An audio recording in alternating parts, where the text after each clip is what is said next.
195, then she has done well. Okay. Well, he says if she's able to garner 200 votes, then she's done well. But, Samani, have you been able to cite Elizabeth Afolekwe around to even find out what she makes of this? So I've been scouring through the election center here, the voting center here, and unfortunately, she's nowhere to be found. And the delegates say Wayera in their own words, which means that she's missing.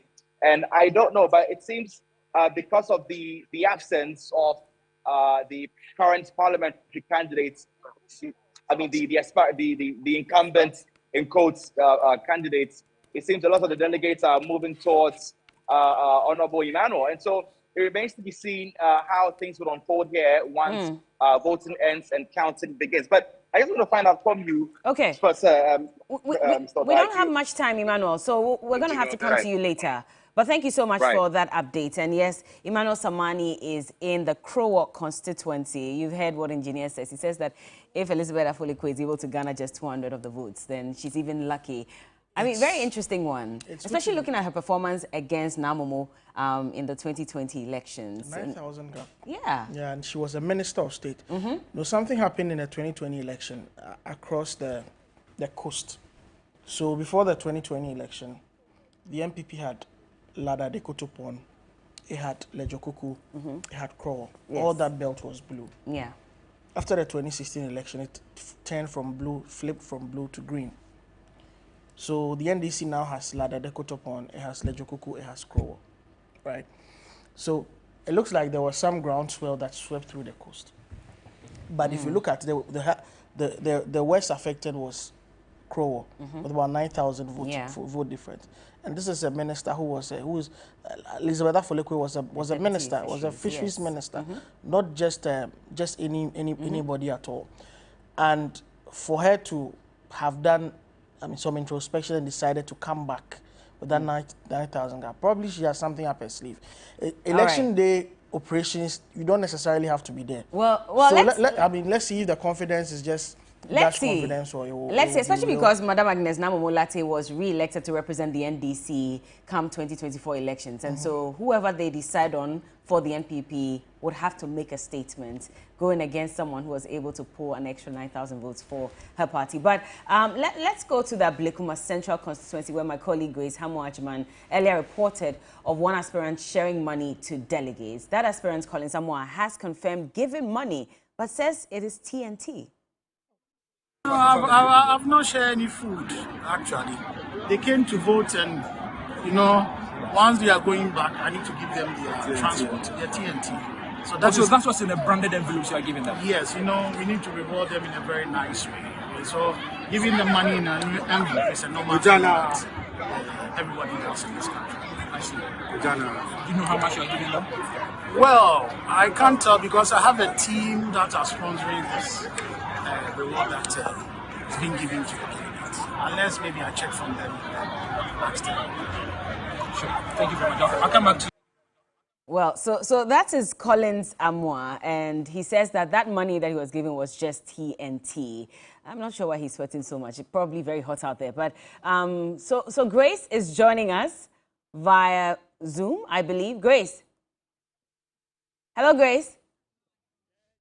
So you're currently seeing the live videos from the center where Grace is at Blekuma Central. Grace, can you hear me now? Constituency where 1,751 delegates are expected to cast their vote. It is a fairly contested competition between 4 delegates. We have the Deputy Director of Communications at the Presidency, Jefferson Saki. There's also businessman Charles Amwa. And then one of the candidates who is going for this will be the 3rd time he is trying, Ebenezer Nanate, all contesting in this election to emerge as a winner for the NPP's candidates for the 2024 elections. We will quickly speak to the Deputy Director of Communications at the Presidency, Jefferson Saki, who is joining us now. Jefferson, good to have you. You're live on midday on TV3. So you have been here since morning.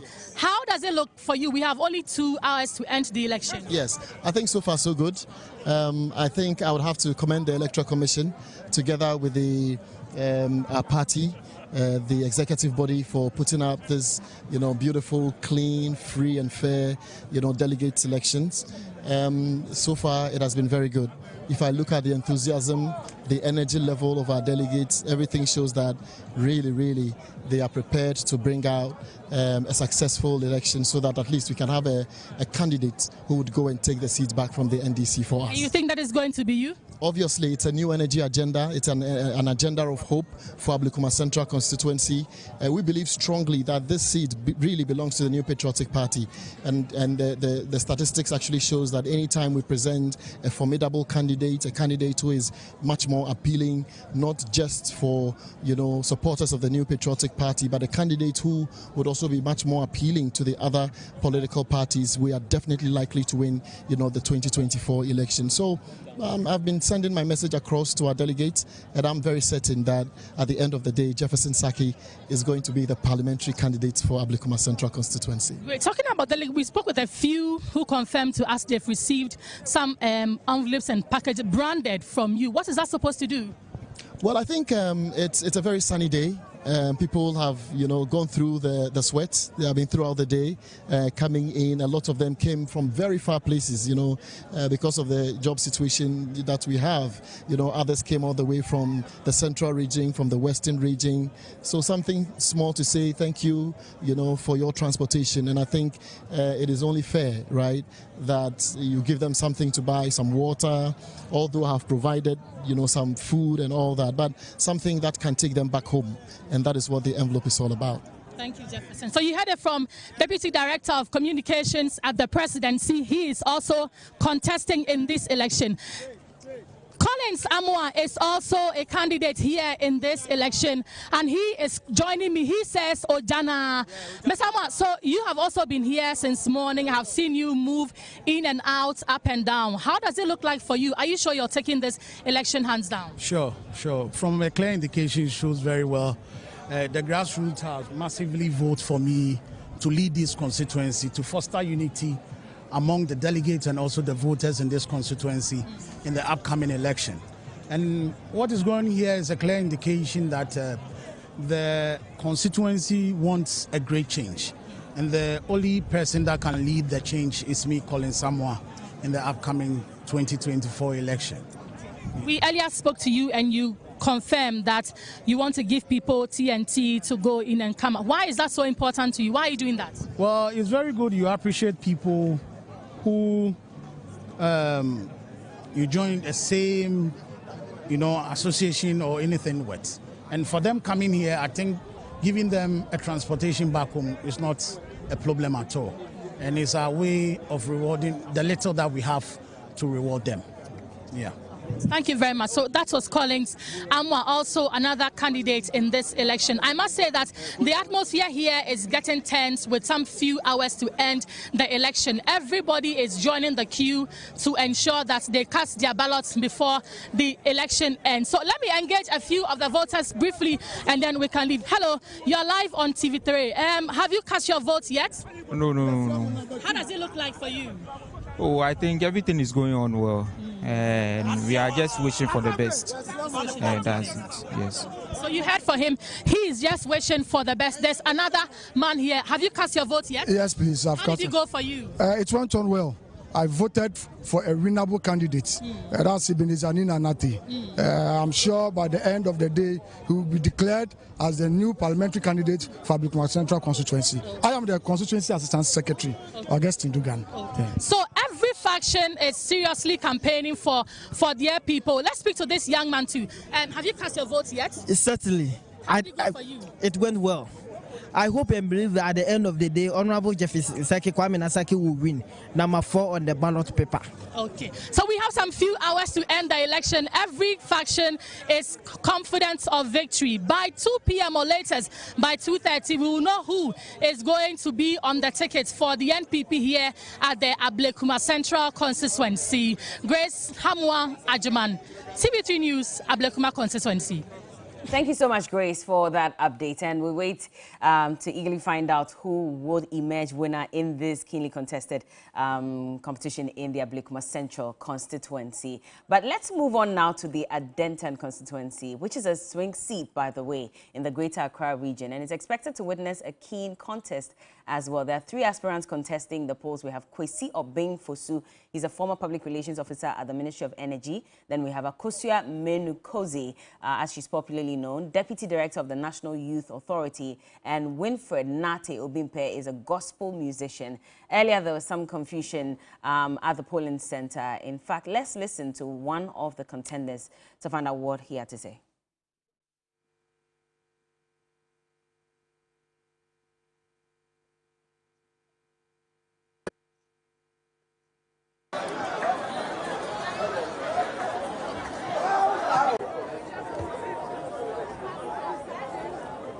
All right. So these are live visuals. We're trying to understand exactly what the confusion really was about. So we'll try and listen to one of the contenders to find out exactly what his issue was or is at the moment. But clearly, there is a problem, and we'll try and ascertain exactly what has happened. But security has been beefed up, by the way, at the Victory Presby Church, where the NPP is having its Adentan Orphan parliamentary primary election at the moment. And so we'll try and get you some more details on exactly what has happened. It is one of the constituencies to look out for, in fact, about 4 or 5 of them to look out for, and Adentan is one of them. I'm curious to find out exactly what happened, but let's just go on to Zoom now. Let's speak to our correspondent and find out exactly what the problem is. Hello, can you hear me? Evelyn, can you hear me? Evelyn Tingman is our eyes on the ground, and she will update us on exactly what the problem is. Evelyn, can you hear me? I can hear you, Bella. Okay, loud and clear. Thank you. So, I mean, we're getting an indication that there's some confusion at the Adentan constituency. What exactly is happening? Bella, as I speak to you, it is unclear as to what really happened. And the voting in the morning was going on smoothly until some built men, and we understand that they were from the national security. They came into the premises, and understand some slapping went on. And as a result, the whole place, there was a confusion here at this particular polling station. And 5 people have been arrested so far by the police, and they have been sent to the Adentan police station, where we understand they are currently being detained. But let me speak to one Joseph Odai Boy, who is the constituency patron here at the constituency, and if we can speak to. Hello, sir. Good afternoon. You are live on TV3. Good afternoon. Right. So, what actually happened here this morning? Hey.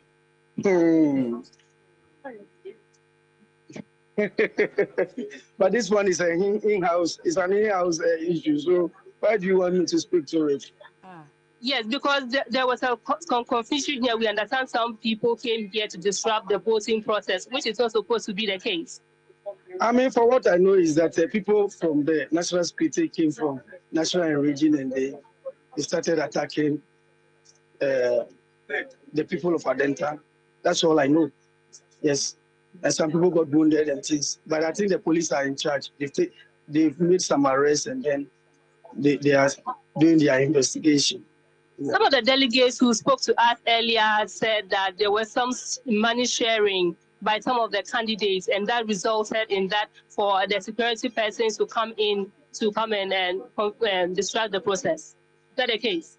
For that one there, I can't deny it or accept it, because, there has been some money sharing. So people target at TNT.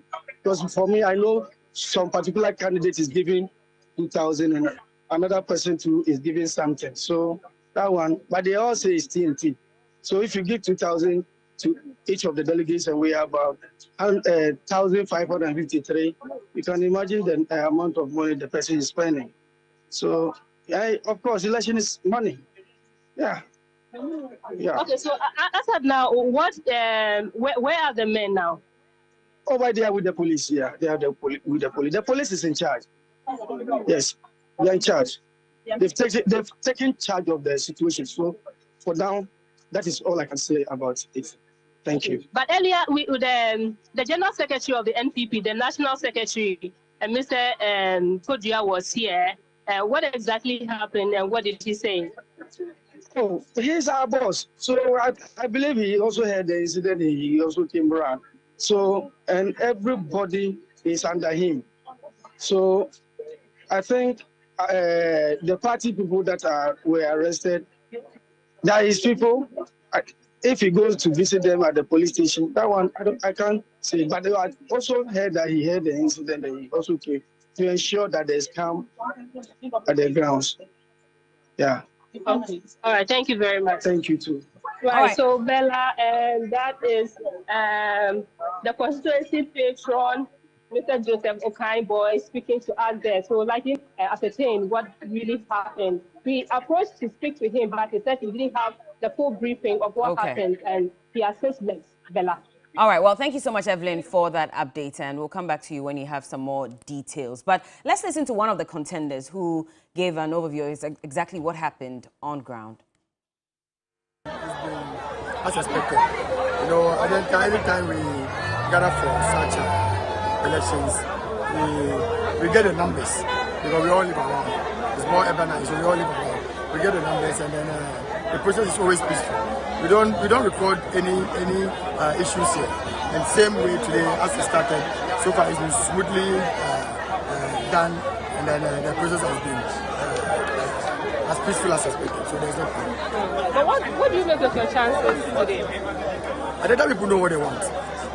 When I move around, all I hear is they want somebody who can win the seat for them, and that is all that they tell me.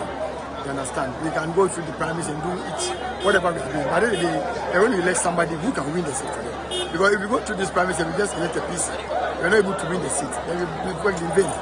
We're not ready to work in vain again. So this time, they know the homeboy, they know about it. They know Kwesi Obifosu is the man who has the experience, the one who led the youth wing to win both presidential and parliamentary for the first time. The issue of Adenta. I have the experience. You understand? So yes, I'm ready to do it again with them. So they think that our party is a camp party has been broken. I mean, thrown to the dogs. We have seen somebody who came to our party. He might not be in the beginning, but because he's competent, we reward merit, and meritocracy is what drives our party. And we gave Mahmoud Bawumia the opportunity to lead our party. For the first time, we produce a Muslim president in this country, a competent one, of course, who understands the economic issues and will drive this nation to the next level. In Ashama, we bring about a change as well. I mean, educationists who have helped to transform this society. Taking a lot of people to some of the top schools who have gone on to university and they are working in a lot of places. Some have moved on. So let's go to Godwin Asibba now, and shortly we'll have a conversation about some of these. But delegates of the NPP in Korle Klottey are gathered at their polling center where 1,350 voters are set to participate in the ongoing parliamentary primaries. The stage is set for a three-way battle between Ni Noi Norte, Harry Harold Quartey, and Rexford Ansah, as Prince Appiah Deborah gracefully withdrew from the race on November 16. And amidst a spirited and harmonious voting process, robust security measures are in place to ensure a trouble-free electoral exercise. So let's go over now to Godwin and find out what the situation is like on ground at the Korle Klottey constituency. Godwin, can you hear me? I can hear you loud and clear, Bella. All right. What can you tell us? All right, just like you've rightly indicated, I'm sure you can see, apart from where I am, that's the polling center there, where a number of people, about 600 of them, have casted their votes. Just like you've indicated earlier, we have Ni Noi Norte, Harry Harold, Ni Noi Norte, I beg your pardon, Harry Harold Quartey, Rexford Ansah, and Prince Appiah Deborah, who stepped down on the race somewhere around November 16, 2023, because he felt that this was a constituency where the NPP had garnered a number of votes. The NDC, I beg your pardon, had garnered a number of votes, so they had lost courage in a way, if I should say, because he believes that during the last election where he contested with the other, aspirant from the constituency, he lost woefully, and that particular exercising gave him the confidence to be able to embark on this journey ahead, which is next year in the 2024 general election. The atmosphere here generally has been a tedious one. You can clearly tell that the sun is scorching. A number of people here are seen walking under the blistering sun, trying to cast their votes. At the moment, all of them are gathered at a tree shade here because quite a number of them have voted. I have been told that at exactly 2 p.m., voting will be ending here. And just like I indicated, you can see a number of people who are seated under the tree shade. Others are also singing, chanting, whilst they are with their aspirants to make their way into the premises. But here at the YMCA, voting is still ongoing. They have about 6 or 7 electoral officers who are here to ensure that everything is being done smoothly. Also, a number of police officials, numbering about 20 of them, have also been dotted at vantage points to ensure that the exercise here is being done smoothly. In case there's any misunderstanding or any unwanted chaos, they will be able to bring it under control. Yeah, so Bella, that is the atmosphere here generally. And just like I have indicated, about 1,350 delegates are expected to cast their votes here. It all started at exactly 7 a.m. And at the moment, the process is still ongoing. And at exactly 2 p.m., everything will come to an end where the counting will begin to announce who will, represent the NPP in the next, parliamentary elections here in the Polek-Protek constituency. But at the moment, I can report that everything is calm. No sort of chaos, misunderstanding, or anything of that sort has happened. Everything is underway smoothly. And yeah, that's it basically, Bella. I see. Very interesting one, I must say. But like you said, voting is ongoing, and so we're expecting the results very shortly. But out of the 4 who are contesting at this point, who are delegates saying stands out the most for them?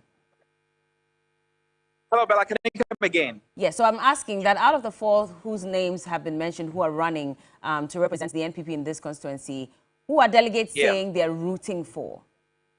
So most of them are actually rooting for Nino Note and Harry Harold Forte as well. But Godwin, we can barely hear you.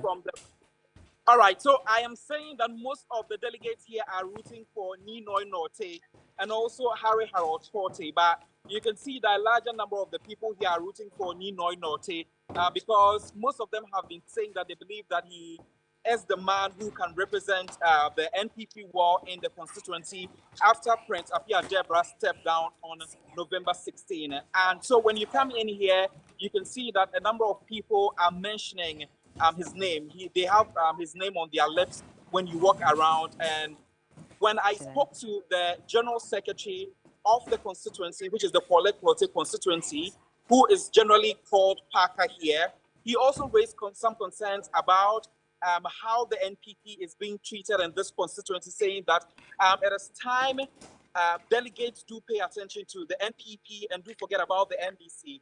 A reason why he stated that was because the economic crunch in the country at the moment is something that a lot of people have been complaining about. And he is saying that when the NPP is being tested in this constituency to also help Dr. Mahmoud Bawumia to win the general election coming 2024, it will help resolve the economic challenges in the country. I don't know how that is going to happen, but those are some of the things that he has been saying. He also raised some concerns about the reason why Apia had to step down, saying that probably he might have given up on the race because he contested against Zenator a number of years, and he believes that this time around is a time for him to step down, to give way for someone to come in, which might possibly be Nino Te, who people have been mentioning that maybe hopefully he will get to win at the end of the day when proceedings come to an end here at exactly 2 p.m. So let's say approximately somewhere around 3 to 4 p.m. we'll definitely get to know who will be leading the parliamentary side here in the Polek-Protek constituency. All right. Thank you so much, Godwin, for joining us with those details. And now back to the studio, we have Dr. Kobi Mensah, and he's a senior lecturer at the University of Ghana Business School. He's joining us here. Good morning. Hello, Prof. How are you doing? Good to see you. Good to see you. We're pumping up today too, aren't we? We're pumping up. Yes, indeed. But also joining us is Musa Dankwa, the Executive Director for the Global Info Analytics. Good morning to you. Or it's afternoon, actually. I think it's afternoon. Yeah. How are you doing? Not doing bad at all. I'm not okay. Bad. Yourself? Not bad at all. I mean, looking at your laptop, I can tell that you already have some numbers here and there indicating what could possibly happen. But we've just been talking about the Denton constituency before you took your seat. And there's a worry about that particular constituency because we're told that some security men stormed the venue. There are 5 people who have been arrested. There are issues about probably what could be vote buying. But there's no clear definition as to exactly what the problem is. Is it one of the constituencies that you are looking out for, Musa Dankwa, and what do you make of this current development? I think Adenta will be hotly contested. The 2 leading candidates, the lady and then the gentleman vying for the Adenta constituency, they're going to slug it out. With the rumors of vote buying, I mean, vote buying in this country is not new. Yeah. It's been done in the rooms, sometimes in the open. So if it's happening in the field, nobody should be surprised about it. But I believe that the person who is going to be elected today will be the one they believe that can fight Ramadan in the constituency. So if someone wanted to say that we are looking at quite critically. Definitely. You're saying that it's done openly, and it won't just be a Denton constituency. Earlier as well, there was a report from Ablekuma Central where some envelopes were given after votes were cast with pictures of the candidates on there. And Colin Zamwa says, he's one of the candidates, he says that was just TNT that he was given to them. And in fact, Jefferson Saki has also confirmed that he also gave out some money, and this is just supposed to be TNT. But should that be done openly, where they're brazen enough to say that this is just TNT? You know, it started with the primaries. I mean, yes. this is started with the primaries, where rumors came that we were giving 500, 300, 400, and it was normalized. So we shouldn't expect that to suddenly disappear in the primaries. It's going to continue. We should find a better way of really, I don't know, whether paying TNT. I believe that the parties, if you have any money to give us TNT, must go to the party. And the party must disperse that money to the delegates who are coming to vote. That is much more transparent way and more probably okay than individual MPs who are doing that, because then it becomes to who can afford how much. If I give you more, then it means I may be buying your vote. I think there should be a way of incentivizing people to come and vote, because sometimes really in some part of the country, it costs people money to move from where they were or where they live to come and vote. And some may not have that money. So entirely to say, no, it won't happen, it will not happen. That's impossible. That's impossible. So that means that we cannot, Prof, and I'll bring you in, we cannot get rid of vote buying in quotes necessarily. Well, I think we can. You see, I had been on this crusade of calling out the EC to sanitize the electoral process. You know, in every sector, there is a regulator, you know. So when you go to the insurance, we have NIC, National Insurance Commission. We have the Central Bank for the banking. You have, you know, NCA for telcos. Yes. Now, the EC is solely responsible for elections and election-related activities in this country. Now, I feel that if they are interested, they could call the parties and devise a certain modality. Now, the point that Musa makes is very crucial. The idea that in certain parts of the country, it takes a little bit more for people to go there. You have to go to them. It's democracy. We want absolute universal participation of, you know, elections by people. If that's the case, how do you remove the hindrance so that you do not get people to pay? It means go to the people.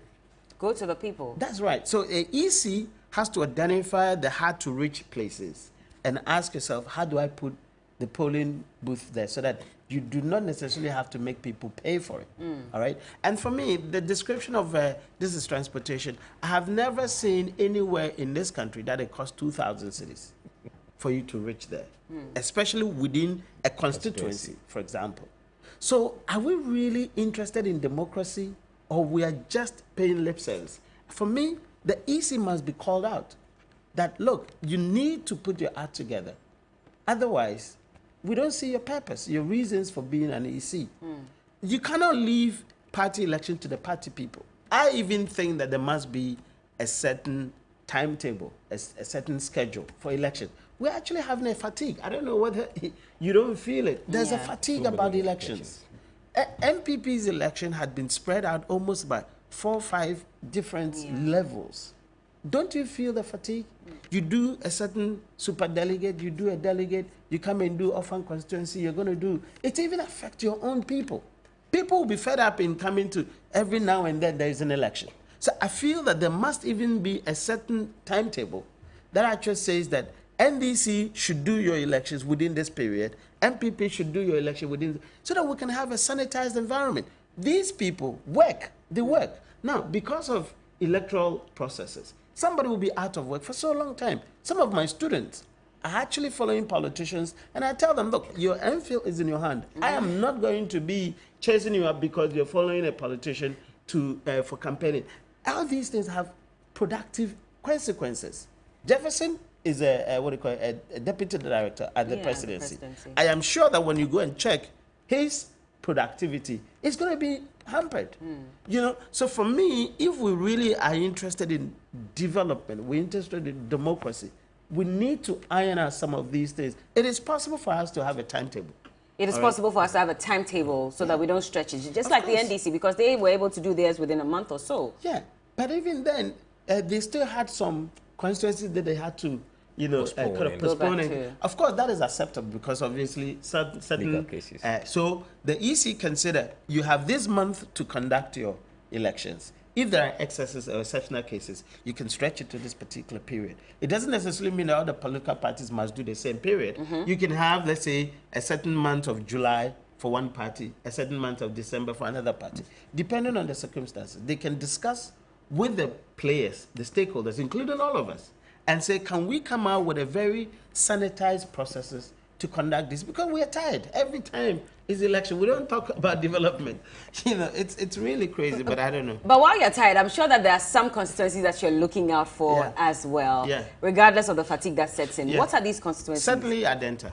No, you see, Adenta had been very erratic in the way they vote. They change every now and then. And I suspect that the people of Adenta are very much developmental oriented. They are not very much partisan. And that's why they keep changing the people. So certainly Adenta is a very interested one. I mean, a very interesting one to monitor.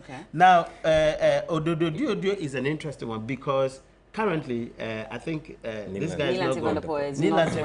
Vanderpoel is no longer going. So I am sure that the Bannerman one is really thinking, this is my time. But is NDC going to really cede? So that is also a very interesting, constituency to look at. And I'm sure, Musa has some kind of interest in it. He does. And then, of course, I think that for what do you call Greater Accra, the dynamics are quite, Greater Accra, perhaps Western region, because these tend to be swing areas. So whoever is actually going as an orphan constituency, going for they think that if they are able to win it, they can annex, the seat from NDC. And so, they're very much, but there are some places that are very entrenched, and so you may not have the vibe of, that, but there are some places that people are really fancying their chances. And as a result, it's going to actually influence them. But the Ashanti region would also be one of them because, again, the NPP lost some more seats in the Ashanti region than they naturally would. For example, Jama South like this. I mean, the NPP has held on to that seat for a while until the 2020 elections where they lost to the NDC. So that also now becomes a point, of reference because they would want to take it back. Absolutely. I mean, as I said, there are constituencies that they lost that naturally they would want to fight back. And so whoever is actually contesting, all those people contesting are fancying their chances in parliament. So suddenly the Ashanti region, the eastern region, for example, and then of course, but yeah, so there are some places that you could see that the competition is.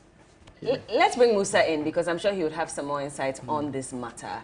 What are the key constituencies to look out for? Oh, I wish I hadn't have to mention Okai-Quinoff. Oh, well, there are some who say that in fact that is the most important at this point. You find Ken Crunchy there. Yes. The MP for Krupong, who has fled the constituency and come to Mamidukwa. She's in Okai-Quinoff. And my old friend Issa Husseini, the former MP who lost, is coming back, and 2 other people. So I think they're going to slow it out quite big time in that constituency. And I think they also smell pepper in the sense that they feel that seat is theirs and that they have to wrest it back from the NDC.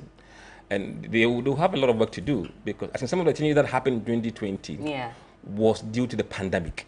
Some of the seats that NPP lost was due to the pandemic. Hold on to that. We'll come back to it. But Christopher Mwako is in the Salaga South constituency. We just want to hear from him because we're told that voting is almost ending. He joins us via Zoom. Hello, Christopher.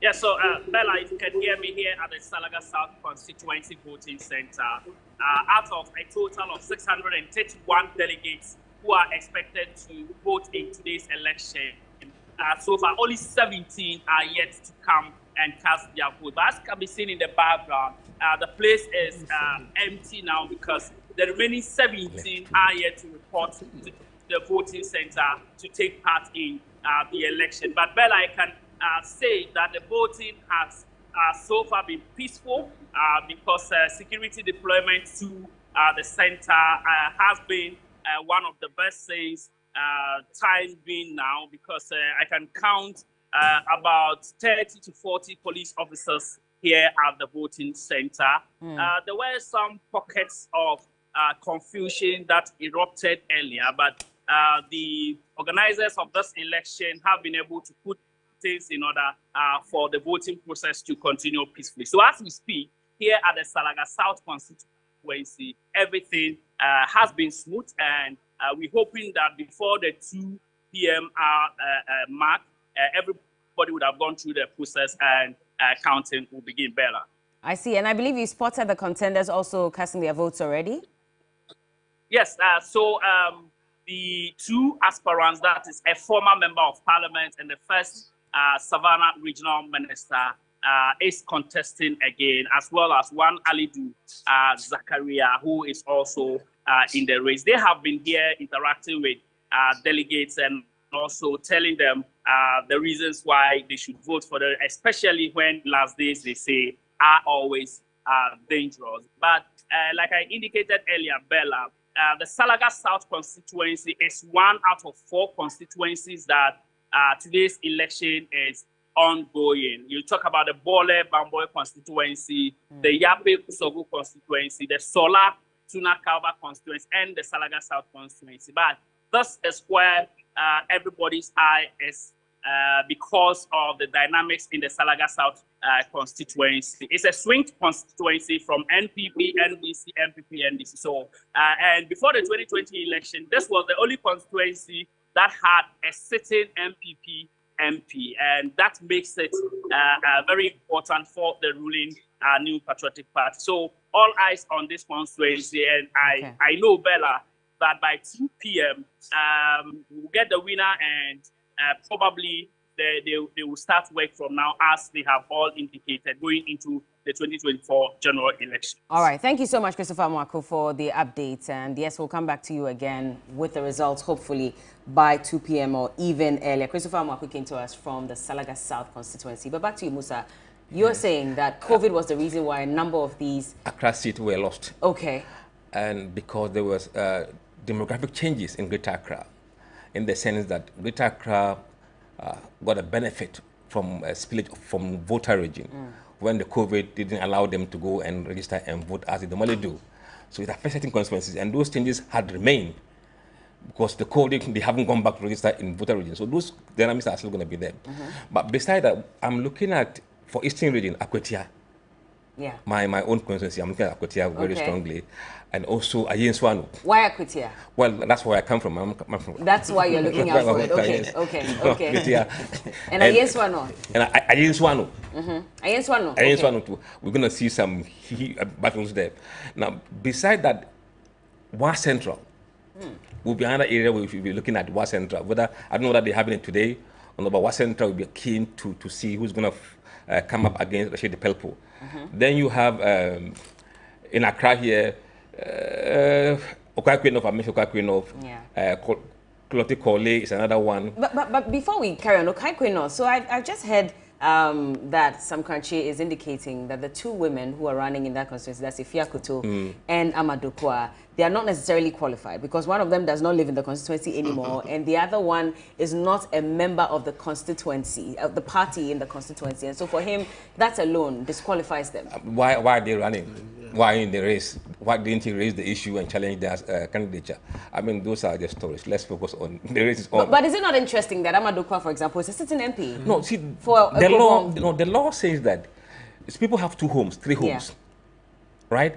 And you are allowed to register and vote because if you've been there for 6 months or so. Has she been living in the constituency? Perhaps yes. That's why she's contesting. So it's not a problem necessarily? Maybe she could be battled by natural forces. Absolutely. Because obviously, if you identify with a constituency and you haven't been living there, but legally or electoral-wise, you are qualified. Suddenly, the people would make their choices. So I don't think that Crunchy should actually bother about, if he's a solid, competitive, grassroots candidate, the delegate will speak for him.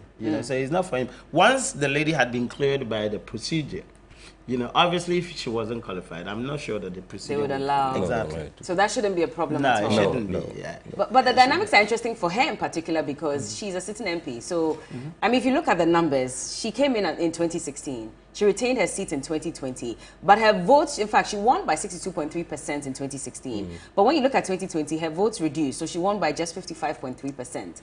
Could that also be a reason why she may want to try out another constituency because her popularity is reducing? If you know a Cropon, it will not fall for NDC. The Cropon and Okre. Yeah. My father comes from Okre constituency, so I know that area very well. It will not go to NDC. I think she fled because Samuel was coming. She fled because of him? Yes. Yeah, more compelling candidate. Yes. It could be pressure. Pressure, and I don't think it was worth for her to spend her money compete against Samuel Oku in Okropon.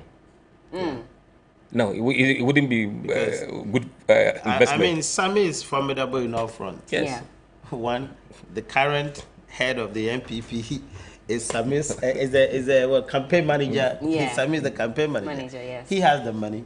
He has the love of the people. I'm sure he has the top tickets. Yeah, So there's no way that logically you would find the who are competing and being successful.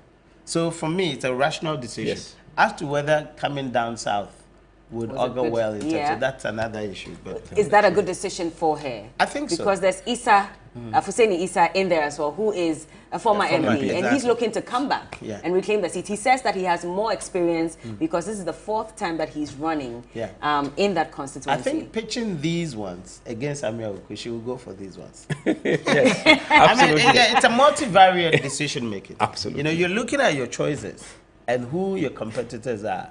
And then when you match up these ones, I mean, they don't have the metal Samir Oku has. And I think she'll have more resources than the other ones. Yeah. So she fancied it. So it's a more rational decision making. But that's a deputy CEO of Maslock, who is also contesting. Oh, yeah. Are we saying that she's not a strong contender in here? No, of course. You could say that they are contenders in terms of perhaps, the fact that they occupy. But if you compare her position with theirs and how far she had been, she's more competitive than these, than comparing him to the Kroponsis with Samuel Oku. I mean, this is a tower. Who would want to compete Samuel Oku, for example? Nobody would want to do that. I wouldn't. If I was the campaign strategist for her and then she had these two choices, exactly what I would You'd advise her to go to campaign. We did some work there before 2020 elections. Was already miles ahead in the constituency, even when he hasn't declared intention. Yeah. Sami is heavy. So she knew that was coming. And that's why she moved. and in addition to pressure, saying, look, you've got to give the seat. Away. I don't know that, but I'm suggested. That could be. Are you sure you don't know that?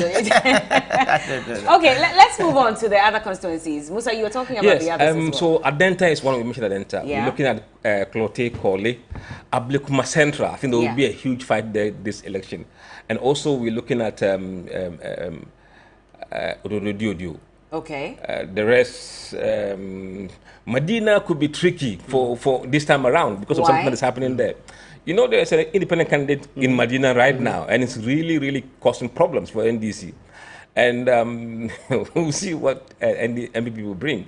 And then later on, we can see the dynamic whether the race is changing or what. But I think it's going to be very interesting for Medina this time around as well. And it looks like the Medina seat is open. Yeah. It's open sesame for almost all of them. Yeah. None of them stand out. I could be wrong. But I've checked the candidate, none of them stand out. You're right. So it could be anybody's game. But as to whether they can actually... And then I'm looking at Zebila. Zebila, okay. Zebila as well. Why Zebila? Yes, because there's some signals there that NDC might be in trouble there. So if they have a very strong candidate, it could really be a problem for them in Zebila. So I'm looking at Zebila and see who NPP brings. And Navrongo Central, always hot. Yes, it is. It is. So definitely going to be another one as well. What about Lejukuku? I haven't heard both of you talk about Lejukuku. Is that... Look. We'll come on that one later on. Why don't you want to talk about Lejukuku? I think the CEO of NHI would win the primaries. Yeah. Dr. Bernard Okubo. Yes, he won the primaries. He's going against a presidential staffer who is the secretary to the president. Yeah, but no, he's more formidable. He's an old guy, former MP, and he knows his way around. I think he will come on top. And with more money. Yes. With more money. Yes. You think Dr. Okubo has more money than the presidential staffer? NHI is quite big institution. It is. It's massive. It is, but he was complaining at a point that they needed more money to be able to include a lot of other. I think that he's been a darling for the party. No doubt, he's one of the fine brains of the NPP. Yeah. That the party itself, as an institution, would want to put forward into the parliamentary chamber. All right. So I suspect he could have, a lot more sympathy in terms of funding from the party's gurus, those who want to chip in investment to make sure that they present a formidable team. So, of course, Ajesowa, we can't downplay him because he's from the office of the president. Yeah. But I think that even amongst the office of the president, themselves, the people, they would prefer Okubo. You think so? He's a fine brain. I mean, no doubt he's captivated this country with some of his, contribution to policy debate, etc. And I haven't followed NHI in terms of their performance, productivity-wise, but I suspect that he's brought some sanity into the institution. I haven't followed them massively, but you don't hear the lot of talk about the NHI those days, as now as those days. So I suspect he's brought some sanity. But he will still go against Ayiku, Benjamin Ayiku. When we get there, we'll cross it. Because again, if they're voting, they should also consider who exactly may be able to take that seat. What we've done sometimes in the past is to do hypothetical races between this candidate and that candidate, and that helps you to see which one is better able to fight the opposition. If you just go with what you want as a party, you might be shooting yourself in the foot because the general populace may not like what you want. And that is what is going to be reflective of this particular contest, because you see, those who were seen as Baumia's backers, I'm sure are going to fancy their chances in this, as opposed to those who were in the opposing camp. And that's exactly what Musa is going to say, is saying that if they go by that, they could be in trouble. They could be in trouble. Well, we'll take a quick break at this point. I still have Professor Kobe Mensah here with us, and Musa Dankwa is also here. Duke Mensah Opoku has some information for us as well. So don't go anywhere. We'll take a breather, and when we get back, we'll continue. Keep watching.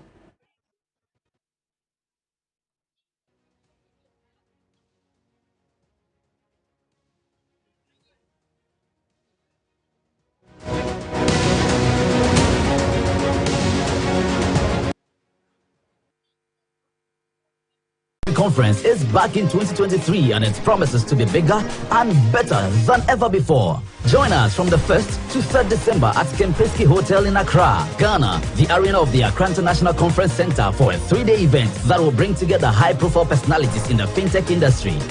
Network with like-minded individuals, attend insightful talks, and learn from some of the brightest minds in the Bitcoin ecosystem. So mark your calendars. The African Bitcoin Conference, 1st to 3rd December at the Kempinski Hotel and the Accra International Conference Center Arena in Accra, Ghana. Don't miss it.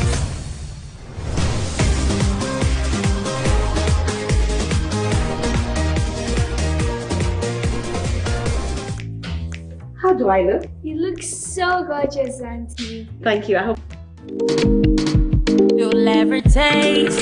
Hi, baby. Hi, Mom. Hope you're having fun at Granny's. Yeah, but Grandma doesn't have my favorite top chocolate spread. Hi, Mom. Mommy, please, I missed top chocolate spread on bread. Tasty too. Made just for you and me. Choco, it's chocolate choco, it's chocolate choco, it's chocolate choco. Top choco, it's chocolate. Surprise children! Yay! It's chocolate choco. Taste of chocolate. This advert is FDA approved.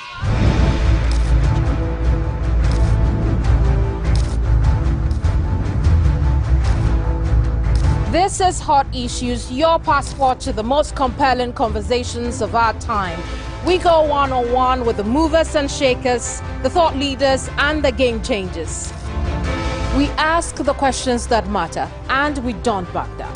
Tonight on Hot Issues, I sit with the man at the center of corruption investigations. Join me on Hot Issues here on TV3. Hot Issues shows Sundays at 2 p.m. on TV3. TV3, first in news.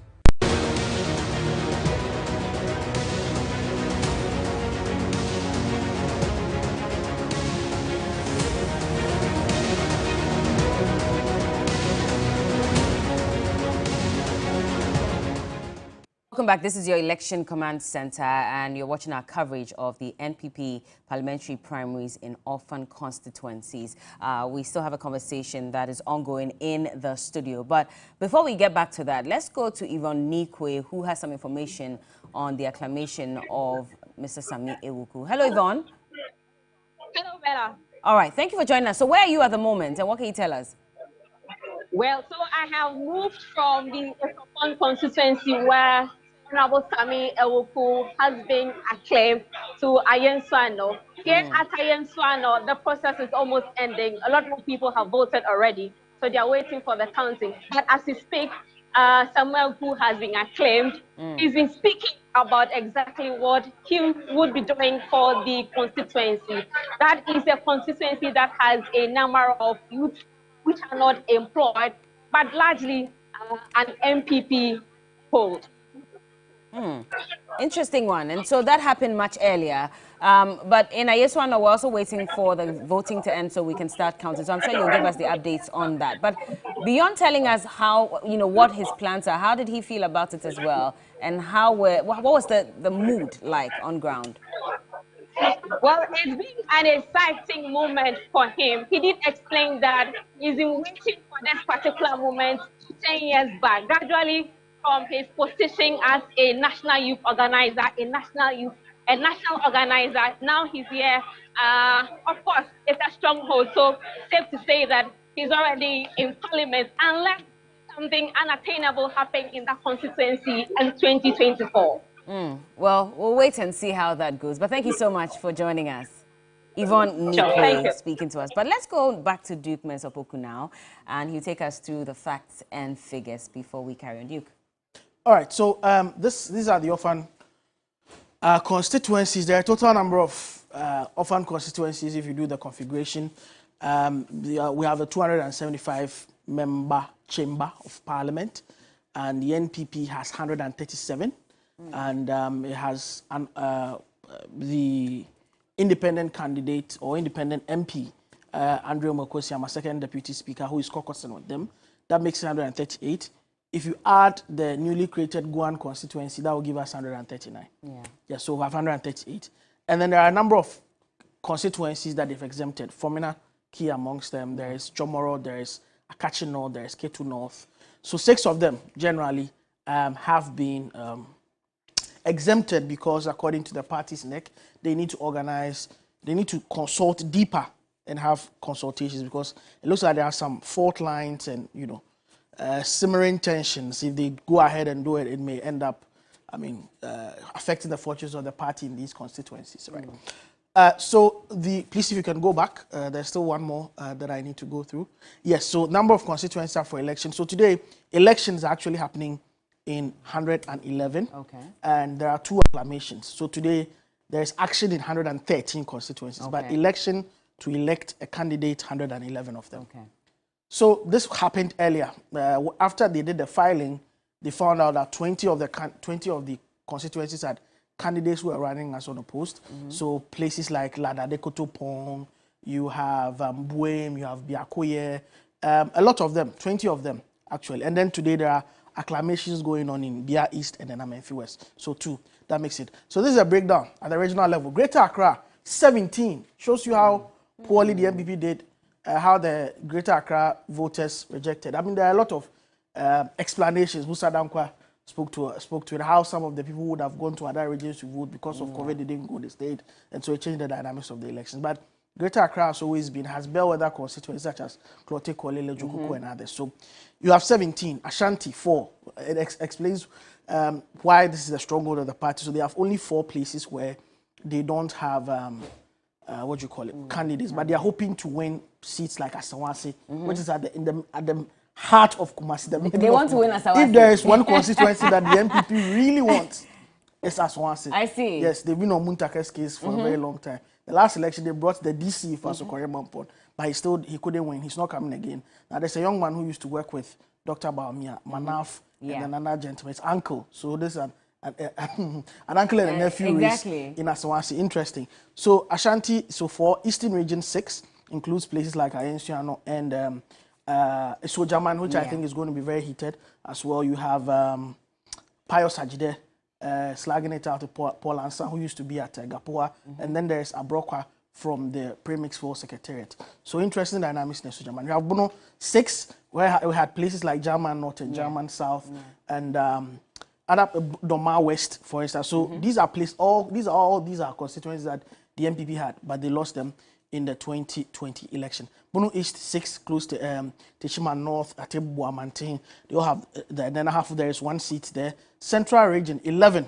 Yeah, so I spoke about the coastal wave when we were having that earlier discussion. Central Region also, Gomwa East, Gomwa West, all those seats are along the coast falling for the NPP. Central OT 7 constituencies. The Western Region 5, Western North 4, Northern Region 7. Tells you how well the NPP did the last in 2020. Some of the seats they were able to win. These are seats that they couldn't win. Northeast 2, Savannah 4, Upper East 10. They have only 1 MP in Upper East. That is the Binduri MP, Abdullah Abanga.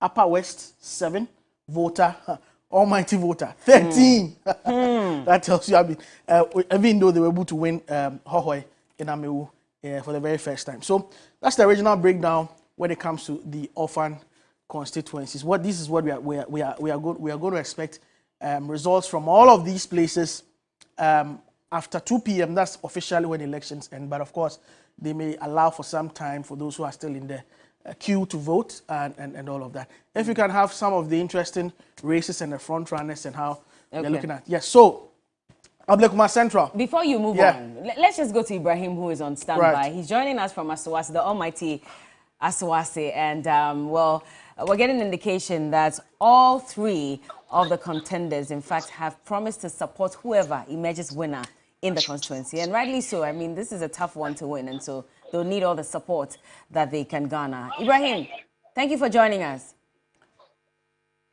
Hello, Ibrahim. Thank you, Bella. All right, so tell us more. So Osman Yusuf, Zainab Salo, and Manaf Ibrahim, they are all saying that regardless of who wins, they're going to throw their weight behind that person.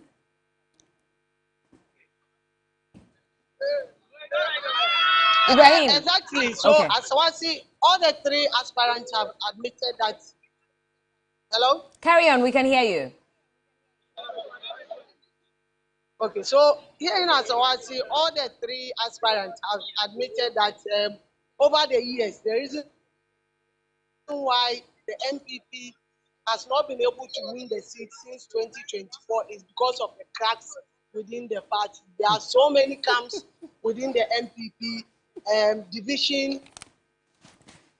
So anytime a candidate will show their support, this time around they want to change the narrative, and this time around because there is a contest. In 2020, the party hierarchy did not allow for a contest to come on because they had to allow the then MC Ali Hussein to go unopposed, and even that created division within the party. We had Manaf with his supporters who had to even move away, and because of that, he even lost his job at the presidential or Jubilee House. So this time around, they all want to come together, and all 3, like you said, have played that after today, whoever emerges victorious, whoever the delegates decide that he or she should lead them into 2024 election, they will all throw their weight behind that party, that person, so that this time around, for the first time, the NPP will win the Asawase seat. At the moment, out of the 1,047 delegates that are expected to cast their ballots, the last time I checked, that 30 minutes ago, over 800 of them have cast their ballot. Okay. Currently, you will not find anyone even coming. Arena is just occupied by the police, and only waiting for the 2 o'clock, so that the EC will begin the counting and make the announcement. We will all know as far as when it comes to election, the police wouldn't take any chances. So security deployment is also very heavy here, just to make sure that nothing disrupts the process. And so far, we will say it's so good. All right. Well, let's take a look at that video where they pledge their support for whoever would win.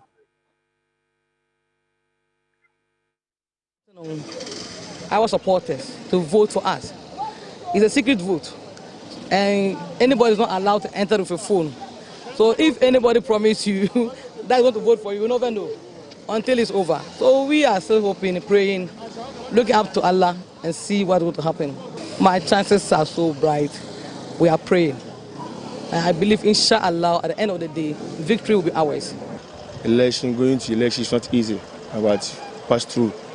So I know, inshallah, we'll be there. You can do it in Asawase, but you don't have unity, that's why. At this time, I hope the unity will come to achieve and win Honorable Muntaka. Whoever wins this is going to face Ibrahim Muntaka Mubarak. And, well, Manaf says that this is a message of redemption, in fact, a vote of redemption. So they're trying to redeem Asawase, I believe, or the people of Asawase from the NDC. It's going to be an interesting one. Let me just go to my guests and find out what they make of this, because this is going to be a tight one, except that, again, even within the NDC, yes, Muntaka Mubarak is going to lead the NDC, but he also was complaining that leadership in his party were trying to sabotage him during the primaries. So there's some internal wrangling in there as well. Yeah. Could this inure to the benefit of the NPP? No, well, we live to see, but I think that Muntaka's resolve to keep the seat is more than ever. I mean, because obviously he's no longer the kind of person he used to be in the political party. His last, you would say pride, is still to be an MP. And I'm sure based on that motivation, he'll put in a lot more to keep that. Now, clearly, yes, the NPP candidates are talking about unity. Every political party needs unity to go forward, or for every election. But you see, once they are united, it would take NDC to be disunited in order that they can actually break the front. And don't forget, you don't go into the main election with only the candidate's power. You also have the party power plus your policy power. Now, your delivery power as well. Do the people of Asawase think that the regime has performed in a manner that they would say, let's push Muntaka away and then let's bring them? Sometimes you're tempted to think that, having been there for quite a long time would let fatigue set in, people might want fresh faces. But sometimes also, the people are actually looking at, the devil better than the angel you don't know. And they might want to still keep the experienced hand, for example. And then making sure. And don't forget also, 2024, most NDC supporters are counting their eggs, all right? They're looking at. So there's a certain mood that could perhaps be a stumbling block to the NPP the NPP aspirants' chances, that the expectation that there's likely to be an NDC government, would also inform the people's thinking, in terms of the general election. So yes, they need a united front. Whoever actually wins, it would be good for the party. But I don't think that it's going to be easy for them to take the seat away from the NDC. It won't be easy. I mean, I don't think so. Muntaka Mubarak took over from 2005 when there was a by-election after the demise of Dr. Jibril Adamu Mohammed. And he's held on to that seat up until now. If you look at the three candidates who are vying for the position to represent the NPP, who do you think stands tall amongst them and can go head-to-head against Muntaka? If you look at the previous elections that Muntaka has been involved in, 2020, he went up hugely. And he won by about 32% margin. I don't expect him to collapse in the polls. Looking at the headwind that he has, and also the headwind that the MPP is fighting against. And the candidates that they are presenting, I don't know them very much, and I don't think they have that kind of stature to really unseat Muttaka. So you mean on the ground? Because Mana, for example, has worked at the presidency. In fact, he was the former political affairs director at the presidency. Then we have Osman Yusuf, who's a staffer at the vice president's office. So, I mean, they may have some grounding, and if money comes to play, then they may have something as well. You see, when it comes to general election, it's beyond money. It is how grounded you are in the constituency, how people love you, and which party is having the upper hand in the election. As Prof mentioned, the wind of the presidential candidate tends to blow you as well with it. Yeah. And if you have a liability on your side, it drags you down. So all this comes into play to decide who wins the parliamentary seat. But it's going to be tall order for NPP Nasawasi. It's going to be a tall order? Yes. Oh, for NPP, I mean, that's expected until some magic but I don't know who among them have the upper hand to win the primaries for NPP. But they must let somebody who can be highly competitive. They must pick someone who is going to be highly competitive. Not somebody who can pay more, because you can pay more and you're not popular. That's the end of it. Okay, well, let's see how that goes. But again, in the Ashanti region, let's stay on the likes of Setra Farm Plains, for example. And this is also another area that I'm sure the NPP is hoping to take. Is it going to be easy for them? No, they can smell something there because of what happened in the NDC primaries, and even with the Dufour and the Sun. So they might think that, okay, there might be opportunity for us to grab the seat. I think it might be tough for NDC this time around, but let's see.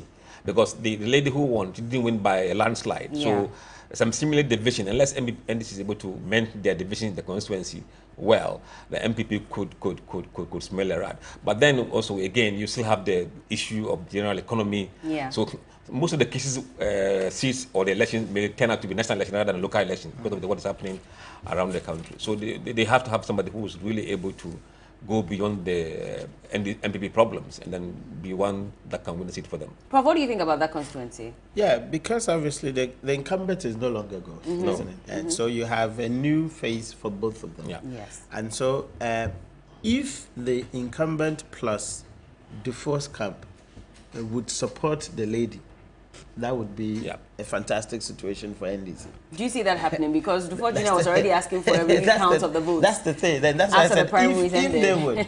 But if they don't, then perhaps the issue is whether they would love to see a certain MPP so that they would come and topple that, or they would want to let the NDC seat go. So it is very dicey one, which you can't really predict until you do the numbers in terms of empirical data.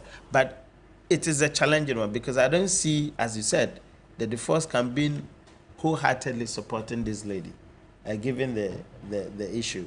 And whether the incumbent, and I hear the incumbent is a relative of, isn't it? Dufour's, yes. Yeah. Okay. And being a relative of Dufour's, son, I'm not sure how he would also pledge his support or allegiance towards the lady in winning that seat. But his own nephew was the one that was contending. So that could also play. Exactly. So there are quite a lot of demographic issues, plaguing this particular one. But of course, that also depends on the candidate of the NDC. If Mahama could be on that campaign, platform, seemingly heavily backing the lady, then of course it could be a done deal for the lady. Now, if we look at the Ashanti region, and Musa, I'll come to you on that, because does the NPP look like it is going to regain those 2 seats that it lost, aside the other 2 that it never really has had anyway, or are they going to lose some more?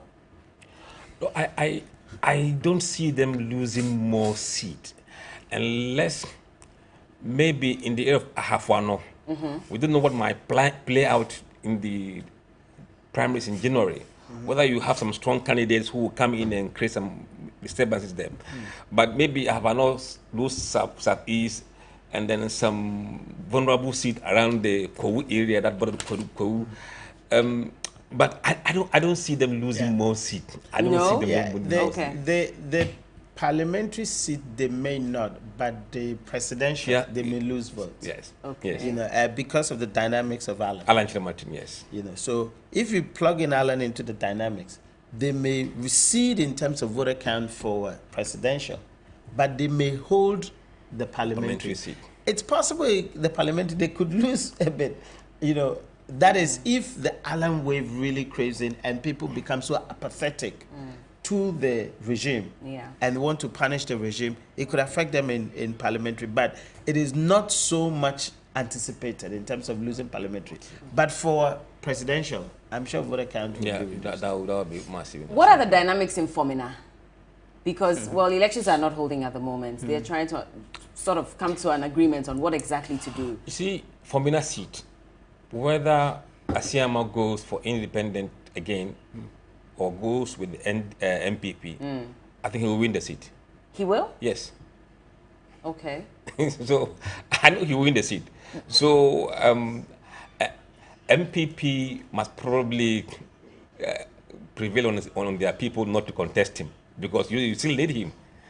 Because he has been a very reliable ally, even though you fell out with him. He's still been able to give it majority. And I think they should try and prevail on their people to let him go, at least. Because you are looking at an election where the grounds are very tough. And you don't want to create opportunity for you to be divided further by losing. I don't see NDC winning Fomina, no. So it's either going to be MPP or Asiama. So it really doesn't matter who represents the NPP. I mean, yes. But that's if Asiama decides to still continue as an independent candidate or not, which we're not sure of. I think if he's allowed to, the rules can be bent. I mean, they can change the rules and let him contest as MPP candidate. Okay. Or if they don't, then he will still go as independent.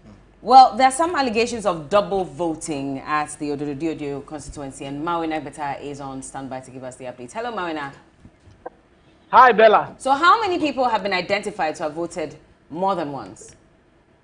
That is still very much unclear, because if you look behind me, there's still some misunderstanding of some sort in relation to voting and who's supposed to vote and who hasn't voted and who is attempting to vote twice. There was an earlier argument about one person who the different camps were making the argument that they had voted, but they didn't use the indelible ink to indicate that they had voted.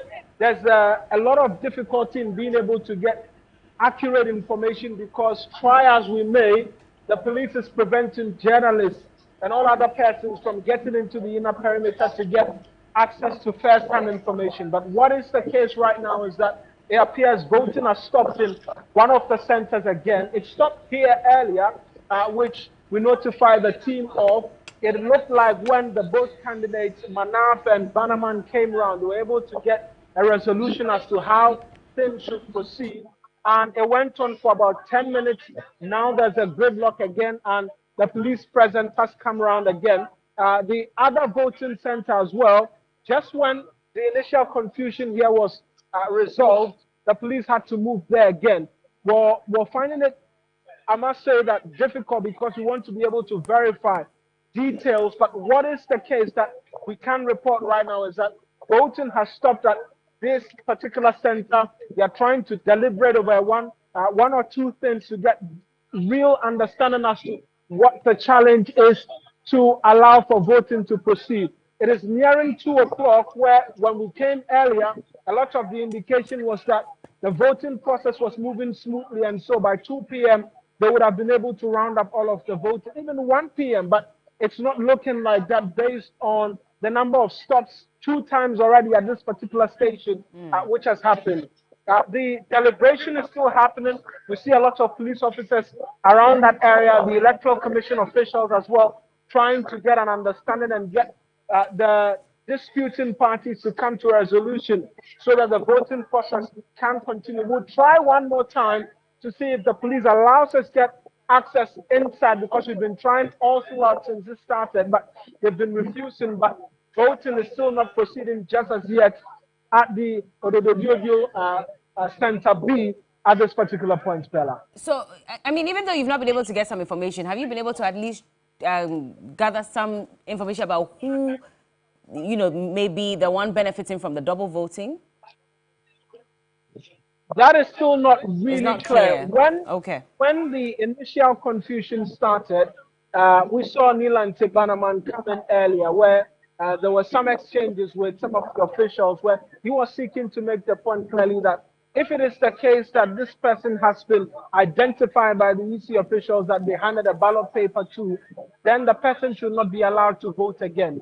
And then we saw the other contender as well come through and also make very strong arguments as to why the individual should be allowed to vote. That appeared to have simmered down, and then our attentions moved to the polling center B, where a lot of confusion was taking place as well, where the police moving in and insisting that somebody be moved out of the area. Just when that ended as well, we're back here again where there's a lot of debate. I see one of the EC officials very furious because one of them, even in interaction with me, was accusing the said man of being deceitful because she handed over a ballot paper and asked him to go for his hand to be inserted into the indelible ink, but the man refused, only to return to be wanting to vote again.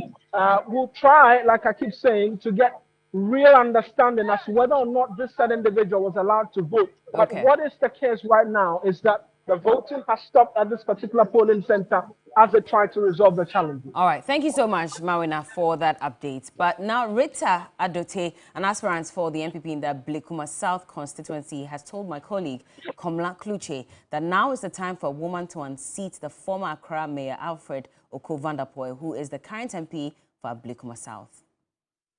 You would agree that it is a very daunting task for you to unseat the former mayor of Accra. What for you is your trump card? Of course, yes. It is not going to be easy, but it is possible. We have 5 electoral areas here. We, the MPP this time, we are going to work tirelessly to make sure we take the seat home. At Blekuma South, when you look at the percentage between the men and the women are most. And my dear, they believe that this constituency belongs to a woman. Since Honorable Meletogo time, our mother, Honorable Oslo, before the constituency was divided. So as I speak to you, I have gone inside and out with them, the women. And I know this time the seat will come to the NPP. And your other contestant indicates that, well, he didn't jab at you, but he says he's coming with alacrity to unseat the former mayor of Accra. For you, predominantly, yes, the female card is being played to your advantage. However, well, it's about records, and it's also about the work your government has been able to do. What is it that resonates with the people within your constituency that for you would ride on vis-a-vis what your government has done? And yeah, my government has done a lot. When it comes to employment, they've done so well.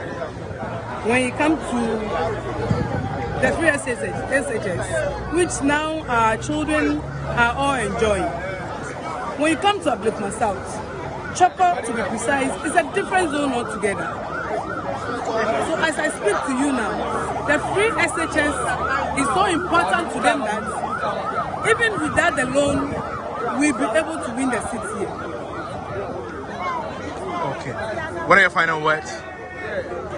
To the people of Blekuma South, I thank all the delegates and the MPP people of Blekuma South. Your contestant says he's not going to win. He will win with nothing less than 70 votes. You have 1,010 delegates on the poll. What are you hoping to? Thank you for joining us. You'll have to unmute yourself, Komla. You'll have to unmute yourself. Okay, let's try this again. I'm not sure I can hear you, Komla Kluche, and well, he was speaking to Rita. Bella, I'm not muted, I can hear you. There you are, great, thank you so much. So she's very optimistic that, you know, it's the turn of women and, you know, she can clinch that title in that constituency. How possible is it looking at the dynamics of that constituency? Well, it's going to be a very daunting task. Looking at the personality involved, especially on the side of the NDC, Alfred Oko-Vanderpoel, former mayor of Accra, a man who, in the constituency is called change. I don't know what that means. Is that probably you should be the one beard giving me man. an That's what it explanation. means. The beard man. Well, you don't I have need a to beard. That's why you don't understand. But carry on. no further comment. So yes, I mean he's known as one person who is a people's man. One of the things that many of the people in the constituency have said about him is how easily accessible he is. But on the side of the NPP, they make the point that in as much as he's accessible, he's done very little, to bring the name or the face of the constituency up onto the political calendar. And so there's a need for them to be able to take it away from them. This is a seat that once was one time being occupied by a female, that's the Honorable Amelia Tego. It does appear that this time around, Rita intends to do that. When you come within the constituency, and I'm told she's a royal as well. She's the daughter of the Sempe. I need to be quite sure on that, but we are told that it's a royal. But then, yes, her name resonates all around. But the focus of the people, especially the delegates, is one, who will be able to stand up to the gravitas and the strength of Alfred Okubandaport. This is a man who has been a mayor of Accra, well known to the people, also very much on the ground. In the last election, he did quite well. And now there's also the concern about the likelihood that he may be able to win, also because if there's a wind of change, that could also affect them as well. But to a very large extent, they are looking at a candidate that will be able to face off with him. The two people over here are saying that they are the best of the best. Well, it's just some 30 minutes for polls to close. We wait to see who will be able to. But if you look at the disposition of the two of them, the gentleman looks a bit, he's been doing a lot of talking, moving from one point to the other. But for Rita, she's been quite calm. Well, many also say that it's because of the smooth operation. She's done a lot of work underground, and as a result, she doesn't have to be doing a lot of the crisscrossing here and there. We can only tell after about 3:34 p.m. whether the 110 delegates will vote for her or would vote for the gentleman. That is what it remains. But within it, it's been very calm. There's been absolutely no issue. There was only one person who came to the polling station and did not find her name on the register. But, I mean, the explanation was given was that, well, at the time of the display, she was not available to even cross-check. But she didn't really even make any noise about it. She just left. So the number of people expected 110. They will vote. When they vote, then we'll be able to tell. So far, as of the last count, about some 30 minutes ago, about 600 people have cast their votes so far. And so we are waiting to see what the turnout will be and also what the numbers will be like favoring which of them. All right. Well, thank you so much for that update, Komla Kluche. And we'll be waiting to see who would be chosen to go against Alfred Okubandaport. That's going to be an interesting race as well. It is. I think that from this, just a general point of top of mind, it looks like Rita stands to gain. Because obviously, even Komla couldn't actually mention the gentleman's name. It's not resonating.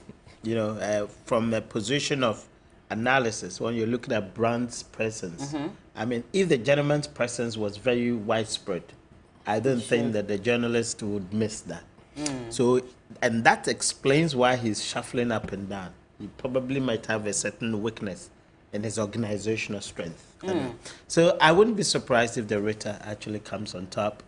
But of course, it would also be something of a differentiator for the NPP. Okay. So perhaps they are fancying the chances because it's been held previously by a woman, Amale Tego, fantastic personality at the time. I remember those days very much. She was one of the NPP strong women who were at the forefront, And I'm sure that they probably want to repeat that particular, a scenario of pitching a woman against, a formidable, Van der Poel Chenche.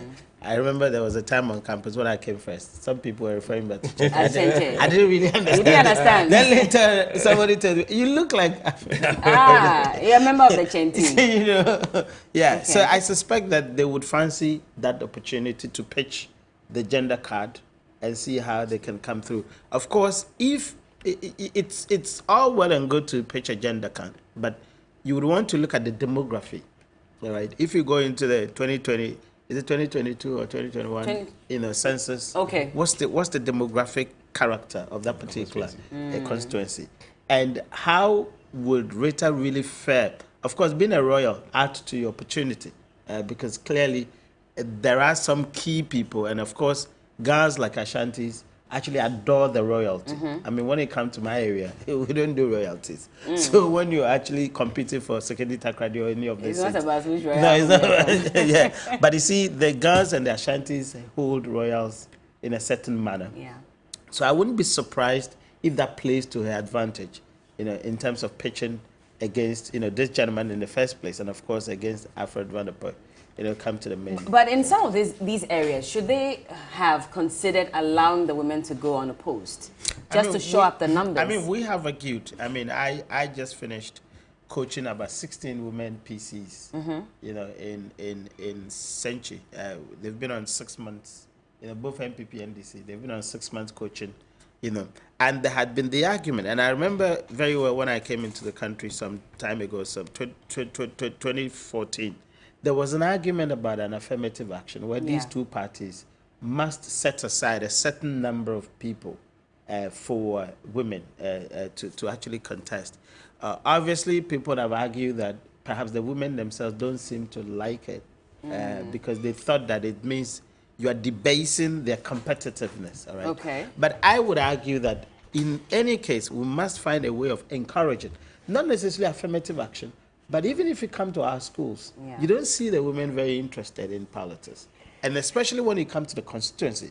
If the women were interested in politics, you would see her team, campaign team, solidly run by women. By the time, I'm sure when you go and check, about 70% of a campaign team are men, because the women don't want to come forward. Now, when you see a preponderance number of women going forward in terms of supporting the campaign, it could be an attraction for the other women to vote for him. But if your campaign team is full of men, and then they're going to pitch you for, I don't think that. So the women should do a lot more.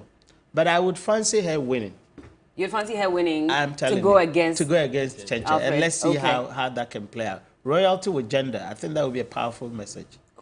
What is the dynamics for women? And I was just asking Prof as well that should we have gone ahead to ensure that women also go unopposed in some of these constituencies? Or is it more about who is the strongest to go against the NDC candidates for that constituency as well?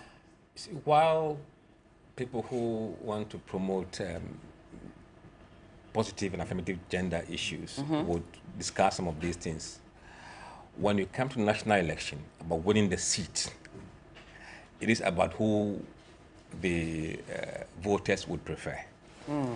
Your party may decide to be positively for women, but the constituency may not be ready for it. Yeah. If you put that woman forward, she will lose the seat. So it's about, hey, can we have the numbers in parliament with women?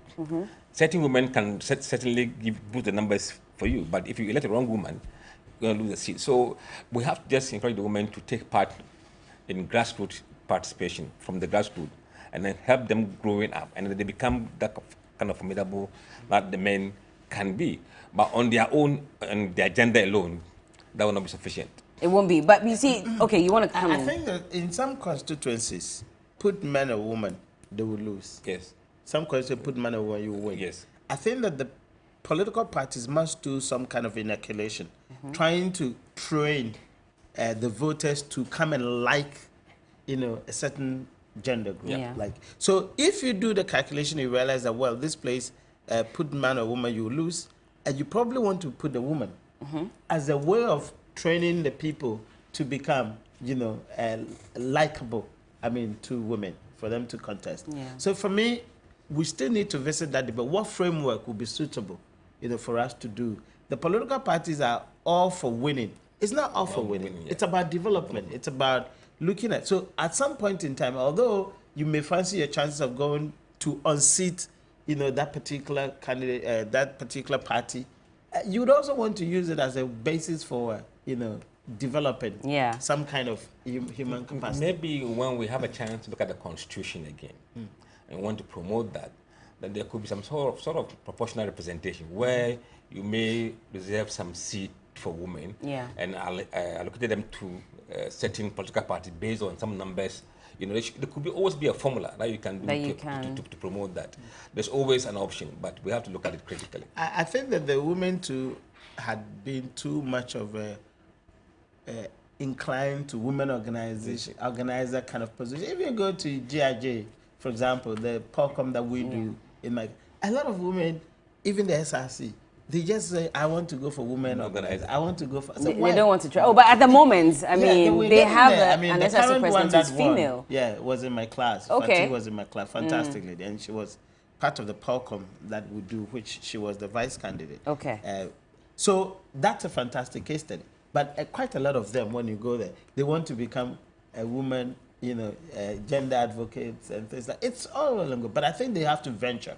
Yeah. And that would actually feed into the aspiration for the future. So does that then feed into what the president had said when he was speaking at that women's conference, that women don't show dynamism, which is why he's not been able to... He probably was right, but used the wrong language today. Okay. Because the thought, the conceptualization, and the authoring of it must show a difference. You do not want to say that. Yeah.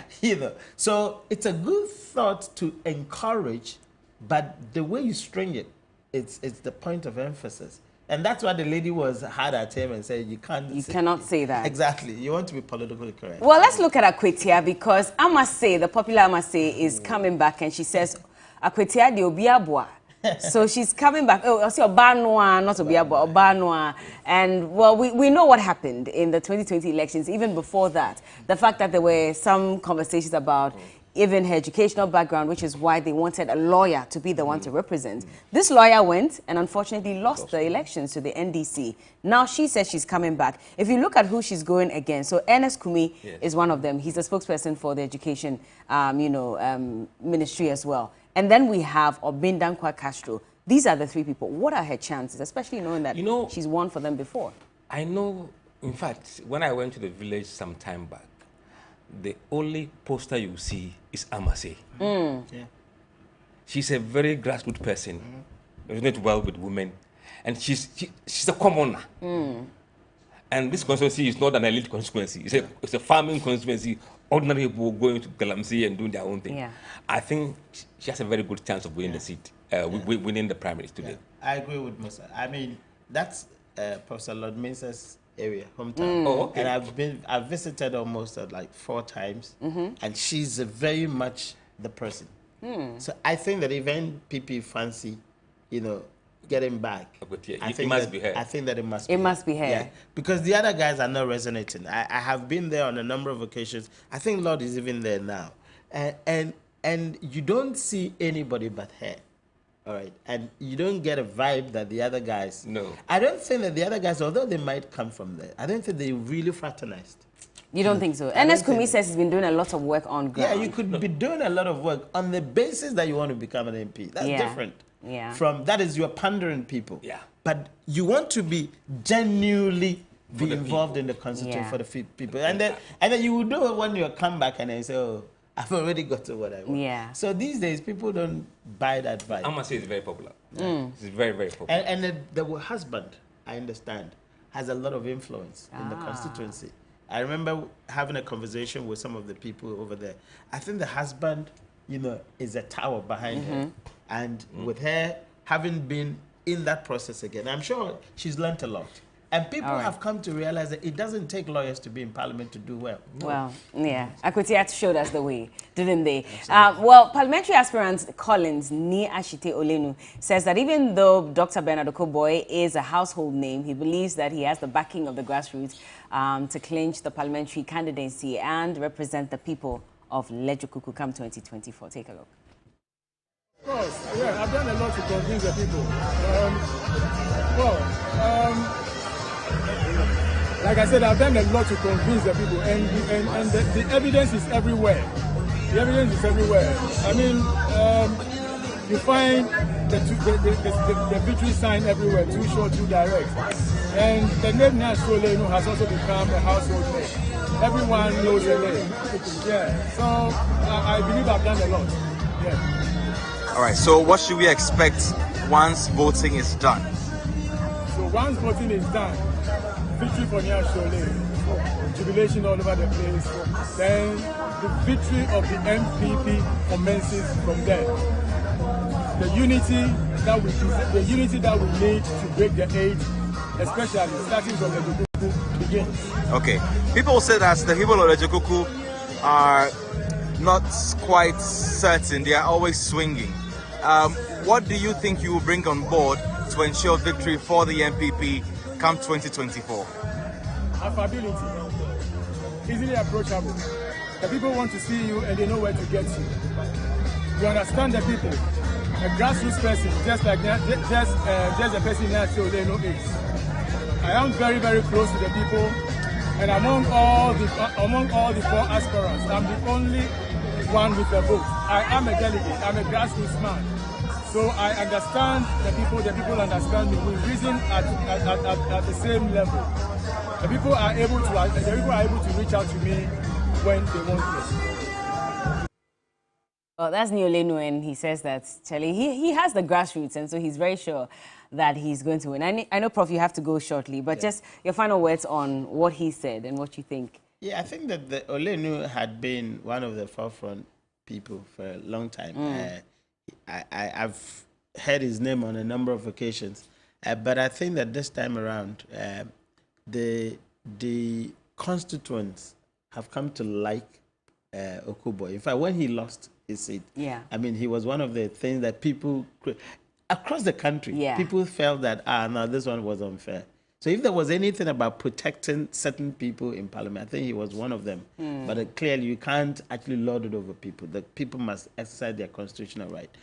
But I suppose the party itself would want Okubo to be there. Yeah? I think so. Well, he's tagged his campaign Sankofa, and he says he's the right person to lead the Lejokuku constituency in the 2024 elections. Let's listen to Dr. Okubo. Well, he further slammed the incumbent MP for Lejokuku for his continuous absence from Parliament, and he's talking about Mr. Ayiku. But we'll come to that video shortly so you can get a better understanding of what he said. But Musa, I'm not sure if you've done a study in the Lejokuku constituency necessarily to look at how Ayiku has performed in the last 3-4 years or so. Well, 3 years, 1 more year to go. What do you think are his chances? We've done some work there. I think the last work we did was around July. Okay. I think July or so. He wasn't doing bad at all. And based on the numbers I have seen, and Okubo may present a tough race, but I think in the end, he will fall short. Again? The Greater Accra is it's going to be very tough. I mean, for everybody in Greater Accra. I can mention about 4 seats that I can put my hand on my heart and say MPP will retain it. The rest I can't. What are these 4 seats? No, I don't know. I was hoping that you could tell us at least. Only 4? Those ones I can put my hand in Greater Accra. In Greater Accra. Already they lost 17 in the 2020 election, so you can only mention 4. Yeah. Wow.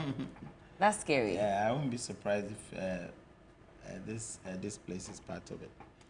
Lejokuku. Wogon. Oh, yeah, also West Wogon. Safe. What do you call it? You think it's going to go to who? Yeah, Sarah. I won't be surprised. If she's one of the safe ones. Yeah. Oh, safe. Yeah, okay. the safe ones. She's not in my calculation. Yeah, the reason why I'm saying I won't be surprised is because she's very much integrated into the student, the constituency, especially from the student politics. And both the NPP and NDC sides, I mean the Tain and it, that lady is so ingrained.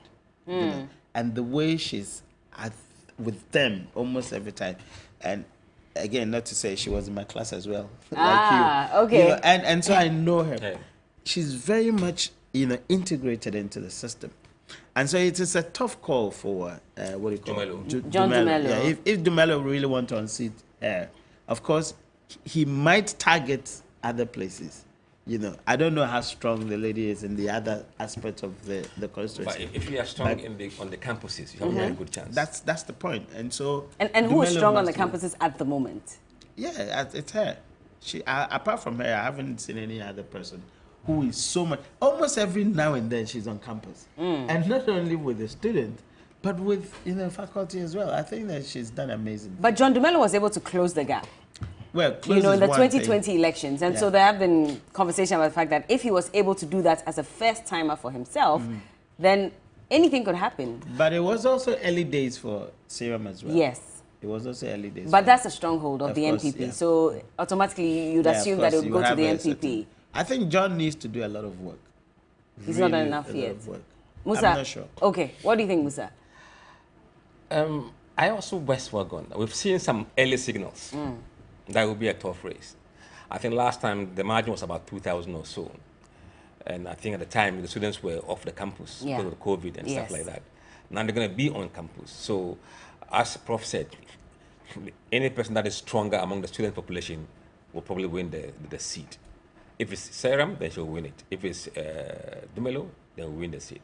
But who seems to have a grip on the students at the moment? I don't have the numbers right now. You don't have those numbers to indicate?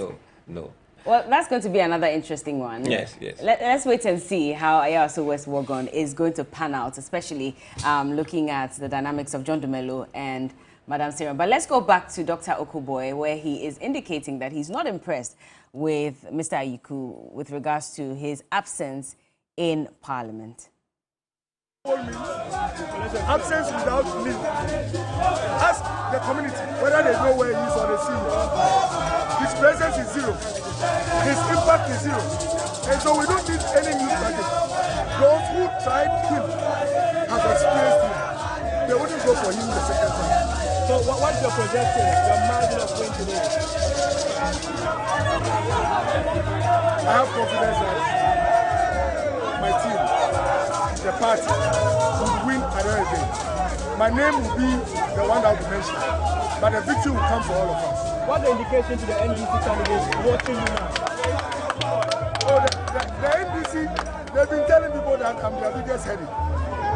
But the good news I have for them is that the headache will get worse. So there are some allegations, though not confirmed. I just want to hear from you. They claim that you are the darling boy from the top, and then they want you to go apart from But if you have a shady character, you can top make it a darling boy. If you live your life in a very humble manner, if you are well read, you seek knowledge, and if you are hardworking, you don't sit to be asked to join the party before you work. If you go out there to serve all the time, those big men at the top, they watch. But by the way, those you saw me, you are seeing me, are they at the top? There is nobody in this constituency who is on the ground more than Dr. Okoboy. Yes. I work average 7 hours in this constituency. This football park, this park, I have played soccer here severally than any other politician. I'm not saying I came to watch football. I come with my boots on. I am the only person they see all the time. You can ask them. Yeah, I've seen videos of that. Absolutely. So I'm going to work with them so that as many youth as possible will get opportunities and the community to see development. One of the reasons you lost 2020 was because of disunity within the party.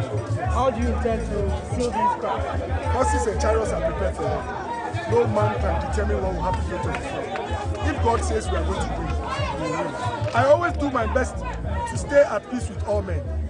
There are people who fight doctor no matter what he does. I know people in this party who have given jobs. They are still doing that work.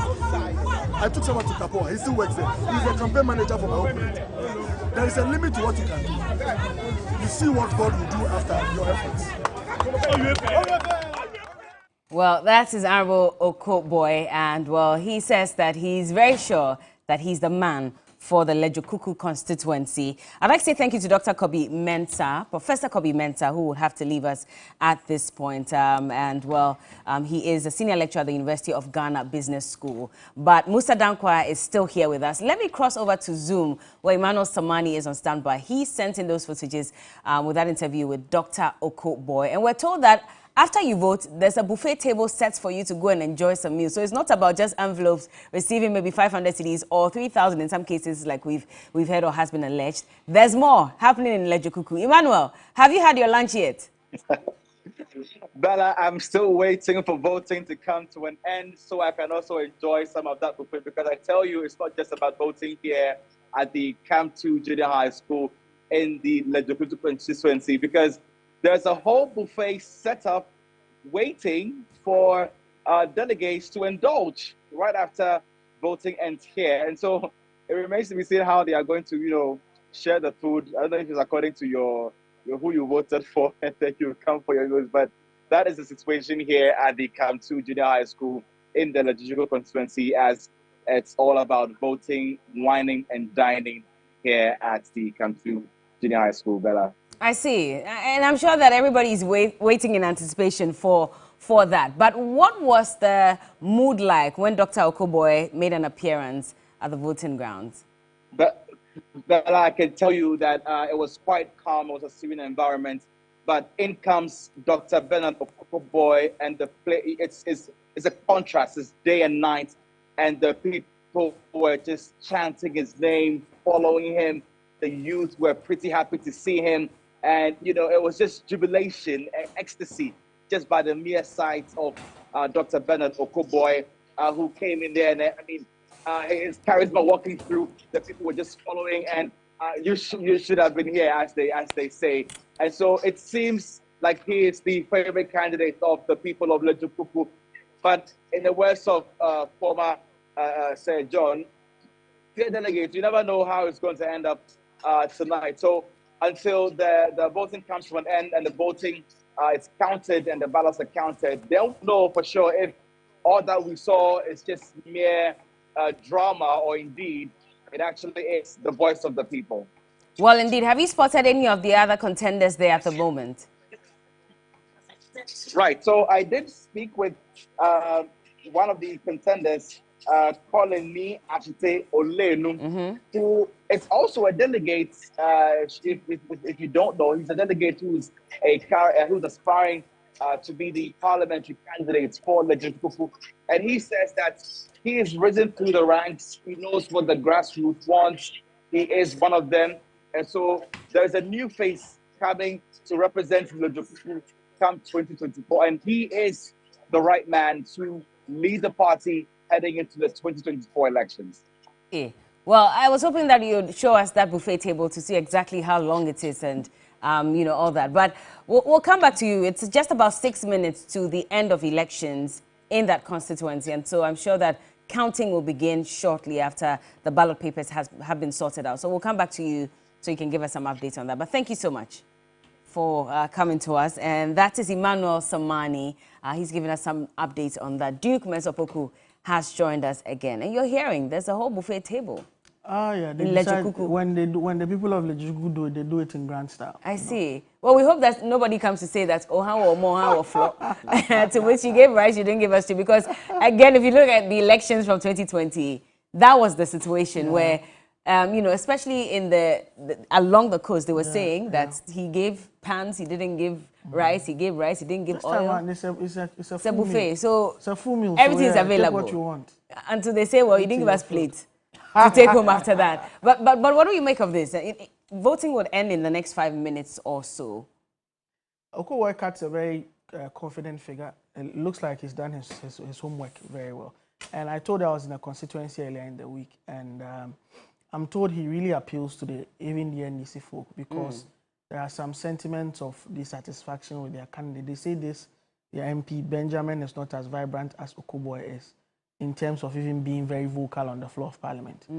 And they like what he is, and also some of the projects that he started, during his watch as MP. It's now that they are seeing the fruits. AstroTurf is being commissioned. He's no more MP, but it's something they know he started. They've also seen the road that he was lobbying and campaigning for and all of that. So they think if the candidate, if the MPP should present him, he will present a much more formidable challenge than whoever, whether Ibrahim Sowa or Ashite Olenu or Mate Kole or whatever.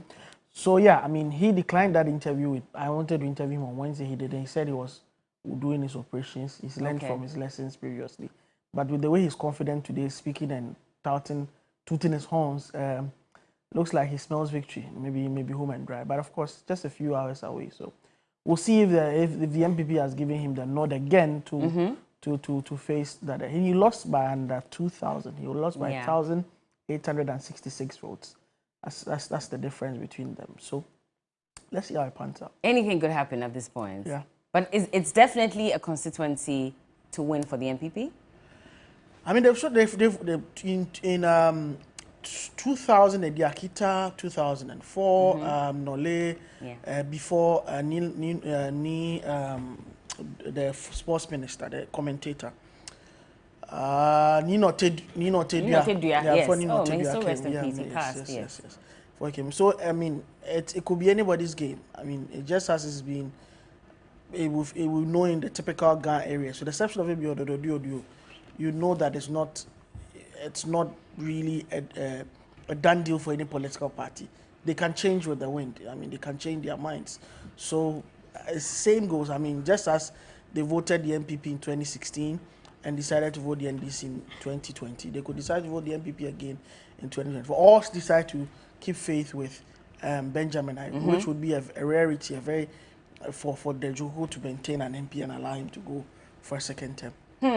This is going to be an interesting one, and this is your Election Command Center, by the way. Would like to hear from you. Remember, the hashtag is Election Command Center. But just to touch on this buffet table, Musa, and you know, would you say that this to an extent could be a form of vote buying? No, but if you look at this one, everybody can go and have the meal. Regardless of who you voted for, yeah. Yes. So for me, I think this is a much more better way of refreshing people than to give them envelopes with your photos on it. Yes. I see. Is the buffet being provided by Okuboy? Well, we didn't get that. We'll have to go back to Emmanuel Samani to get that information. It's probably the party that is doing that. I mean, I think for me, I would say that is the way to go, to refresh people, to eat and drink after voting. I mean, it's more civil, more party like than. Is it really though? Imagine this is being replicated across the country. It's good that it's good that it's being done even before the elections results are announced. So that if you lose, a little talk. So it's there when you vote, go and eat. Doesn't matter who you voted for. But if it's done after the result has been announced, then you could have a problem. Then that could be a problem. I see. One I must say, but a little bit on the vote buying. Okay, I think that for me, I mean, two solutions. It's either they expand the delegates electoral college.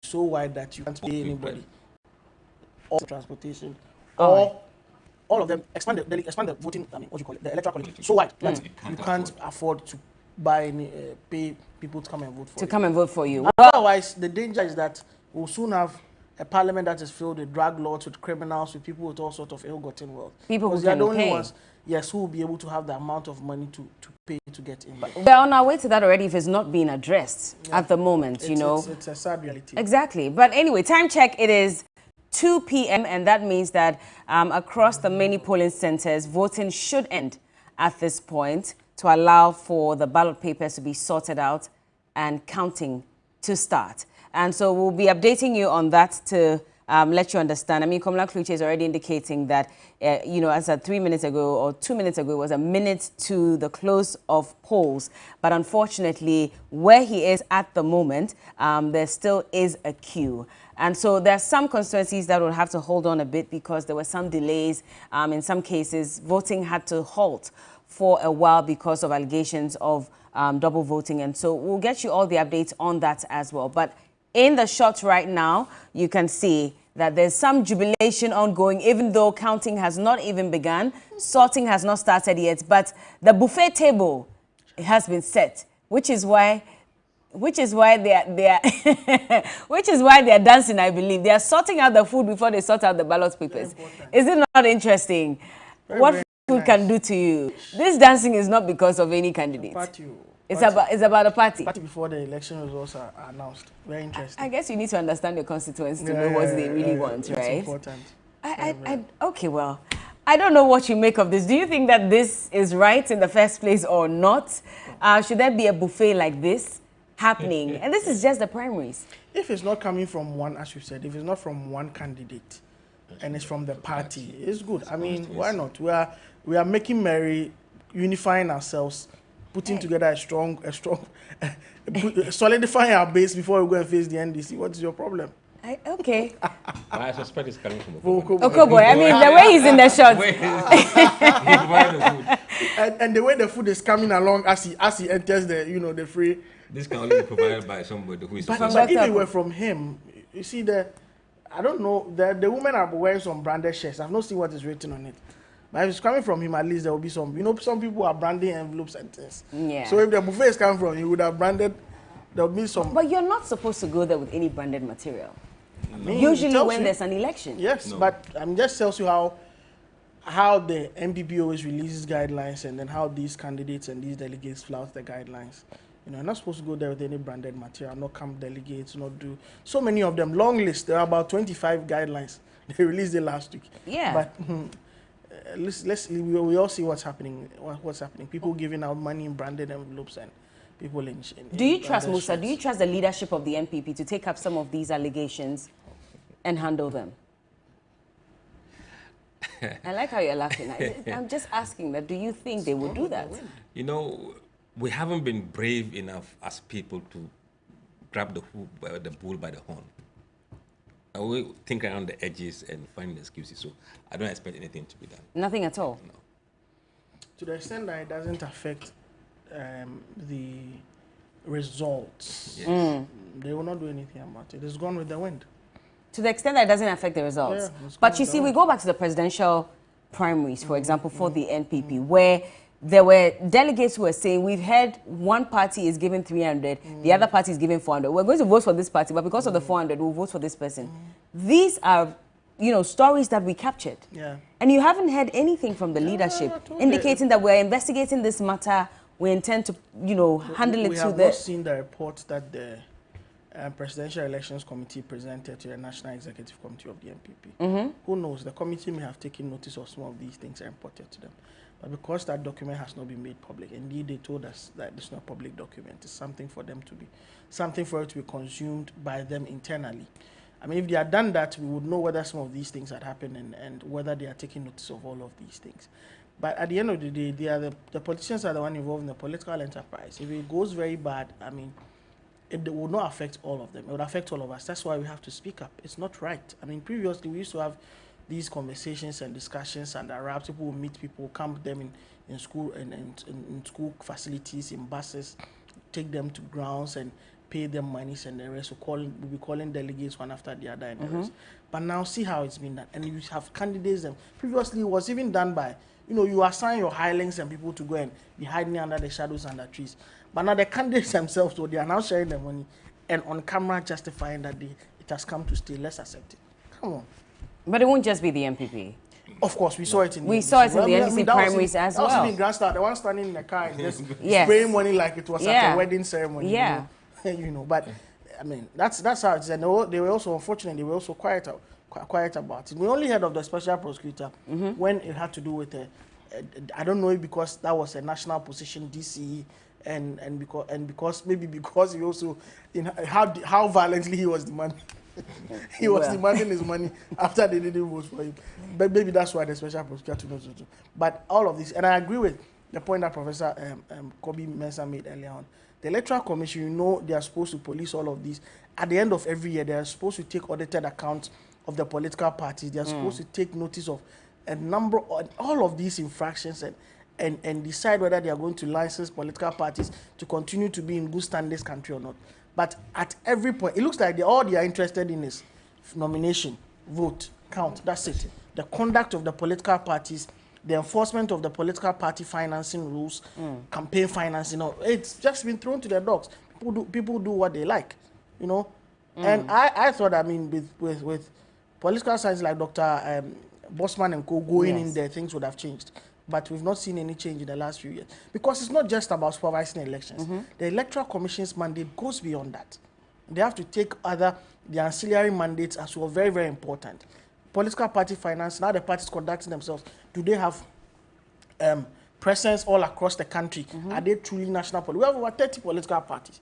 And some of these things which happen, but you see, the EC officials are there. What kind of reports do they put together to send to their superiors? And what do they do about these things? They do absolutely nothing. And this canker keeps on festering, and it's festering, and it's festering, and it's festering. And to get to a point in time where, I mean, Mexico and Co, where it's only drag law took, who actually own parts of the country, and what they say is what happens, because they control the money, they control illegal money, they control criminal money, and they've been able to capture state power with that. I don't think that is where we have to go. Politics is a noble art for people with great minds, for people who are able to debate the minds and the rest. A little substance doesn't hurt anybody. That's why elsewhere people contribute to fund candidates. That one is voluntary. You will see them launching numbers and the rest. The community sees that this gentleman, right from his teenage years, he's been doing community organization. He's been speaking up for causes. They contribute $5, $10, £5, £10, put together, support him to be able to run his shows. But over here, it's the other way around.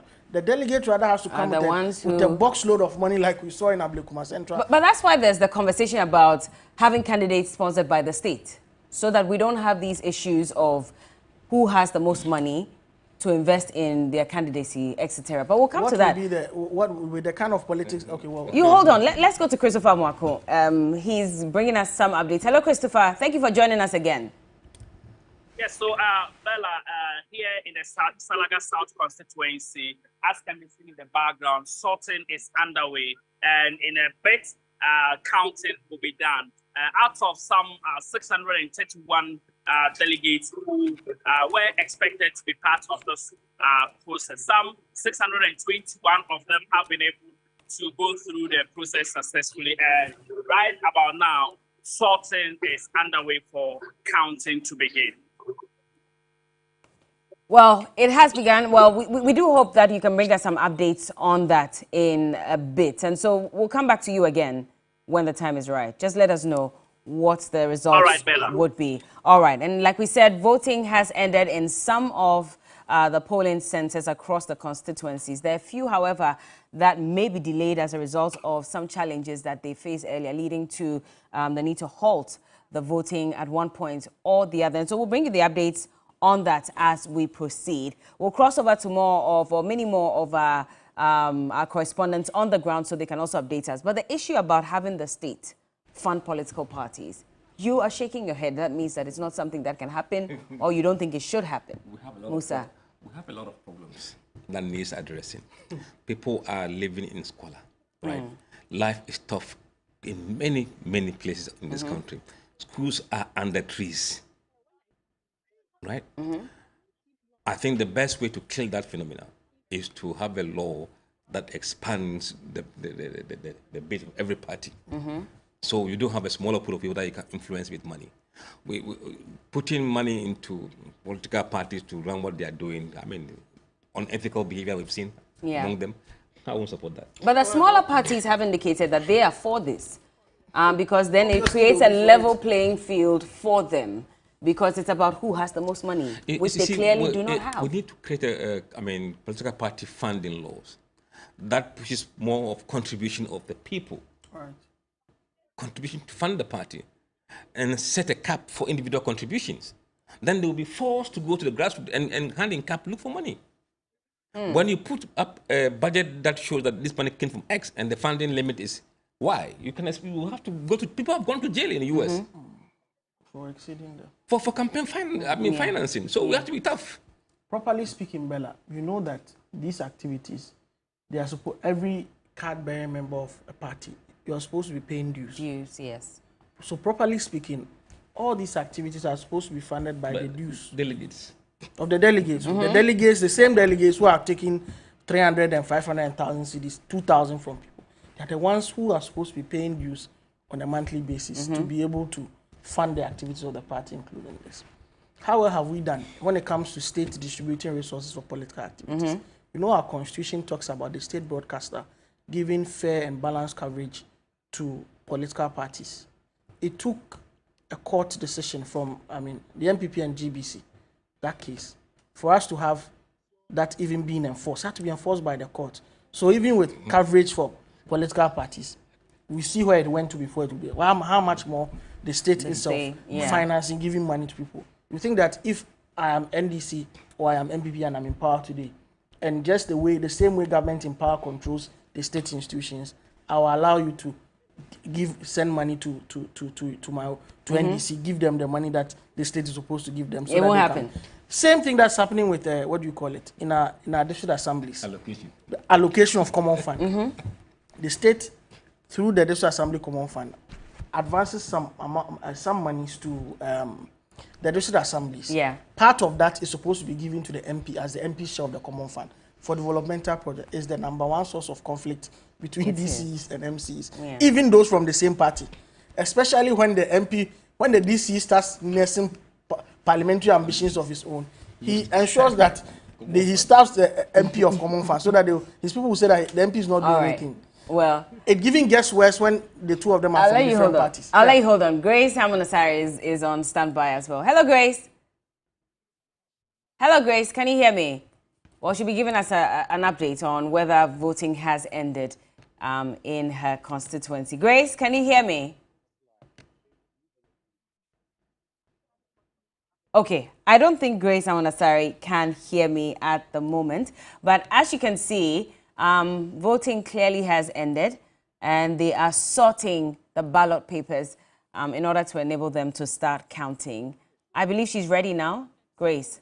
Check is some 30 minutes after the closing time of 2, and in your shots are the electoral officers sorting out the papers and the ballots. We see a lot of security presence here. We also see supporters, agents, and of course candidates all gathered here to witness the counting and also the declaration of the results. So far, the election has been generally smooth. There's been no incidences of chaos or misunderstanding or anything that's could mar the beauty of the election. So that is the current state here at the Ablekuma Central Constituency. There is a lot of uneasy calm around this place because every faction is waiting to hear what the declaration is going to be. Earlier, we had a bit of jubilation from the camp of Jefferson Saki, though the declaration hasn't been made yet. We're waiting to see who emerges on the tickets of the NPP Camp 2024, December 7. She is coming to us from the Ablekuma Central Constituency. By the way, we're still live on 3FM 92.7, also live on TV3 and DSTV channel 279. We're streaming live on Facebook at TV3 Ghana. We are your election command center, and voting has ended in many of the constituencies and ballot papers are being sorted out. And so this is where you ought to stay to get all the updates on what exactly the results will look like or have begun to look like. And so let's still continue our conversation. And Duke, you were just trying to land on that matter concerning even the confusion between party members, MCE, DCE, when it comes to, you know, the funds that are supposed to be allocated to them. But let me just read the Afrobarometer reports in 2022, where it says that some questions were posed to find out if government or the state should fund political parties. 29% of the people who were sampled said no, government should not support. And then there were 20% of them who said government should provide an equal amount of free advertising on state media for every eligible party. Yeah. And there were 17% of them who said government provides direct financial support to every eligible political party. So clearly, even the citizens are not exactly for it. But they know what the money will be used for. So it's about not trusting what the money yes. will be used for, which is why. Trust the states when it comes to. We have a procurement, induced economy, an economy that, and you want to spend money sponsoring political parties. No. Politics should be, if you are interested, it's public service, the properly so-called. If you want to do it, find your resources. If you have correct campaign financing laws, which would, there are people with clean money, people who have worked hard for their money, they just want to be involved in public service. And there are people also who have that at heart, really. And they will have people who are genuinely backing them with money, right? So they will go into that and then try as much as possible but to expend state resources that could be used for roads, for hospitals, for water, for everything else. To say we are sponsoring, giving money to political parties for it. Come on, some of the political parties don't even have. Then political party formation will be one of the lucrative businesses in the country. Knowing that you're going to make some yes, money. because there are political parties in Ghana who don't have even 2 offices across the country. Yeah, but so you need to meet that criteria first before you get it. But Neelante Banaman, for example, is saying that whether we like it or not, voter inducement is here to stay. What we should be having a conversation on or about is how much money is being spent. That's what he thinks. It's a valid point. That's why I'm saying that it's about voter behavior. It's about the political behavior of people, right? And if there is no giver, there is no acceptor. If there's no offeree, there is no offerer, right? Yeah. So that's what I'm saying. We need to think about it properly, and the political parties need to think about it, especially and right-thinking members of the society, because when you start this, what you are starting is a certain cycle that spans and will eventually fan the flames of corruption. Because I have 1,000 delegates in my constituency. I spend 2,000 on everybody, or even if it's 200 cities, that's 200,000 Ghana cities. If it's 1,000, that's almost 2 million cities. This is just primary. What about the main election? Yeah. So CDD now says you need about $500,000 to get into parliament. So $500,000, I get into parliament. Am I afraid that Christmas will sit down there and not they are coming to make money back? They are approving oil deals worth oil blocks allocation, mining leases, millions of dollars, and you think I wouldn't want to recoup the money I spent? So it's just you are just starting a spin wheel of corruption. And if we don't stop that will be the undoing of our democracy. Musa, you hold on for me shortly. Let me just go to Evelyn Tengma to also bring us some further updates. Hello, Evelyn. Hello, Evelyn. Hello, Bella. Has voting ended? Hello, Bella. Yes, voting has ended, and the sorting is going on. Okay, but prior to ending, of course, do you have details as to exactly what? How many people may have not voted at the time that the voting lines were being closed? Evelyn, can you hear me? Yeah, Bella, unfortunately, we don't have that information. I can hear you, Bella. Okay, carry on, please. So I'm saying that, unfortunately, we do not have that information. Yeah, we do not have that information, but just a few minutes ago, before the voting ended, we had the national chairman, Stephen Ntim, who was here, and he came here and he met with the 3 candidates vying for this particular election, and he met with the 3 of them plus the constituency secretary, the constituency chairman, and of course the MCE for Adenta. So all of them went and they sat down and they had a short meeting. And you remember that we reported earlier that there were some confusions here at the constituency. And so he came and he had that briefing and he told the media that everything has been resolved and everything. They hope that they will come out from this election united. Bella. Well, thank you so much for the update, and we'll come back to you again. But let's go to George Quainin to find out if voting has ended at the constituency where he finds himself. Hello, George. George, can you hear me? Hello, Bella. Yes. Tell us, what's the update? Bella, I can hear you loud and clear. Bella, so as you can see, right? Okay. Well, we're having some technical challenges with George Quainin. We hope to get him back on to provide some further updates on what is happening currently at the constituency where he is. I think we have him back. Hello, George. So I think like from mother and child daycare here in Accra, and this is where the Iowa primary took place. And as you can see, sorting is about to commence. And it's been relatively been a peaceful election. And so it was time for sorting. Where one of the agents of the support, one of the agents of the aspirants decided to come to the area. So supporters of the other aspirants were not pleased about that. So they were resisting that. But in all, about 672 delegates were expected to cast their votes. And so sorting is about to commence.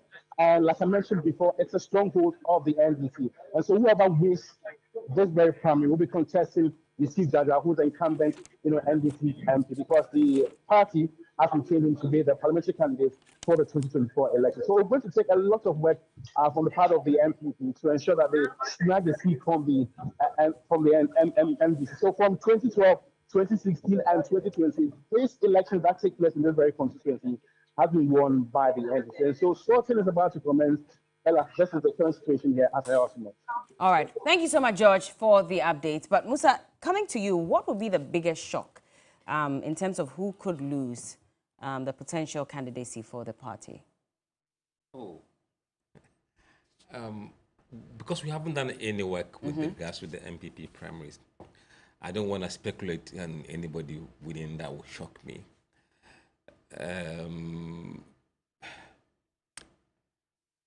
No, I don't think any win or lose will shock me. At this point? At this point, no. The eye will be really on the national elections. But if Ken Kwasi doesn't win or Ken Quinoff, I think he should hang his boot and call it a day. He should? Yeah, he should. Why?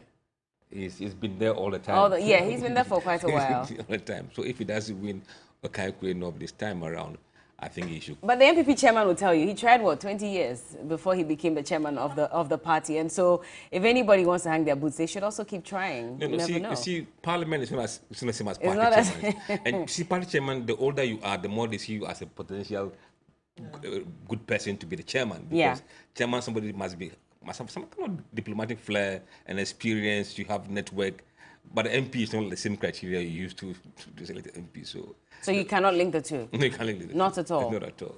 Duke, would you be surprised if anyone in particular loses at this point? If Okoboy loses. Then maybe him. Yeah, and for you, Amase, I was hoping you say Amase, since that is your constituency. So, honestly, I don't think she will lose. I may be wrong, but I think she's very on the ground. Okay. If she loses, but I'll be surprised because the kind of feeling I had when I visited the village last time was quite strong.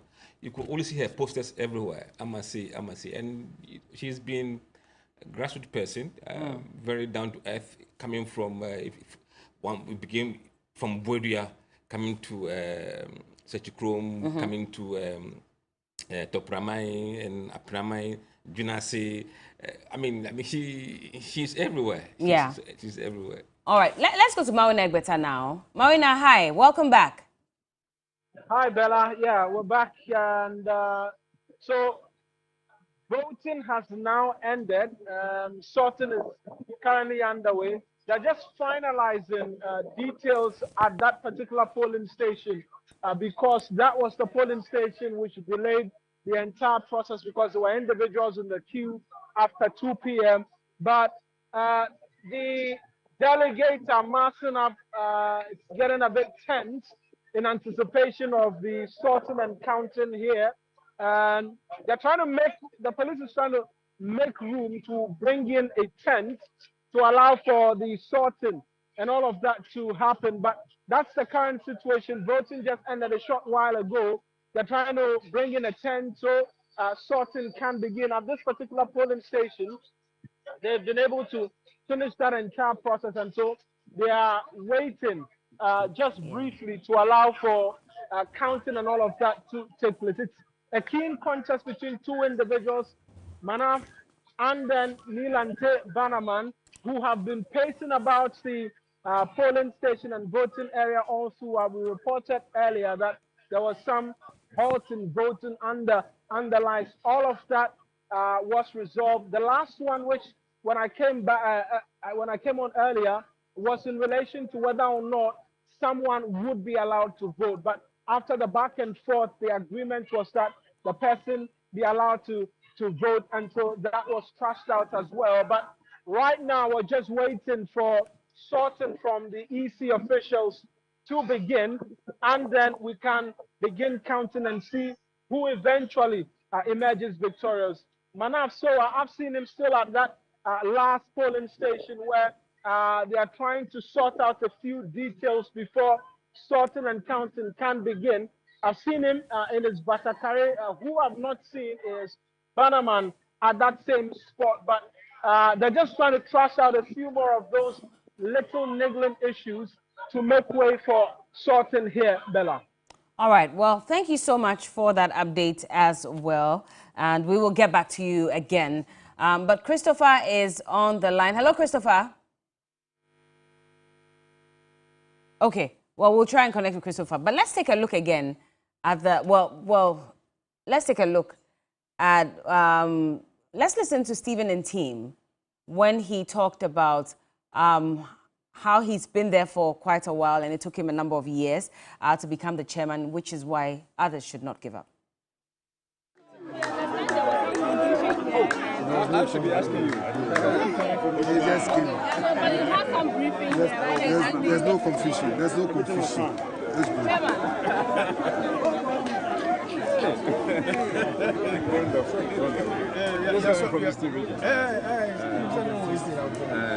Chairman, why are you here? Oh, please.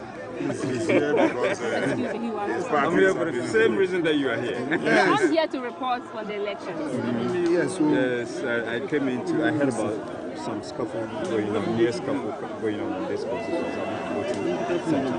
So I decided to curtail that for the training exercise to kind of find out what is happening and how we can. But fortunately, it's been put under control. So we are continuing with our monitoring. But we understand some 5 persons were arrested. I was not here. You briefed me. I cannot brief you on that. You can't. So, you are the media people. Briefing you had right now with them. Whatever happened, it's been brought under control. So I'm happy about that one. There is no scuffle, any more scuffle. So we want to continue. And even after this process, and that is the chairman for the NPP, Mr. Stephen and team, who is encouraging others to not give up if things don't go their way. But Christopher Mwako is joining us again. Hello, Christopher. Christopher, can you hear me? Well, unfortunately, I don't think Christopher can hear me. If you're muted, please unmute yourself so we can take a look. Okay. Christopher, what further updates do you have for us? Hello, Bella. We can hear you. Carry on. Hello, Bella. I can hear you. Can you hear me? Yes, loud and clear. Please carry on. All right. Well, we'll move on and see if we can continue with him much later. But again, maybe we should look at the front runners, especially at this point where most of the voting centers are closed. And of course, counting should begin in earnest. We'll take a look at some of the front runners to understand, you know, what the expectations are for them especially and what their chances could be. So Duke, I don't know if you want to take it from this point. Yes? Who the front runners are? Yeah, so let's begin from Ablekuma Central, which has Ebenezer Nate. Earlier there was this, there was some altercation in that constituency when when there was some money sharing going on there. And so it's between Ebenezer Nate, former MP, and Jefferson Saki. We've also heard about Collins Amwa, the man who's been accused of giving 1,000 cedis per delegate and all. So, I mean, it's interesting because of these two gentlemen. Jefferson is coming from the presidency. Ebenezer Nate, former MP, he lost that election by one of the slimmest margins, 204.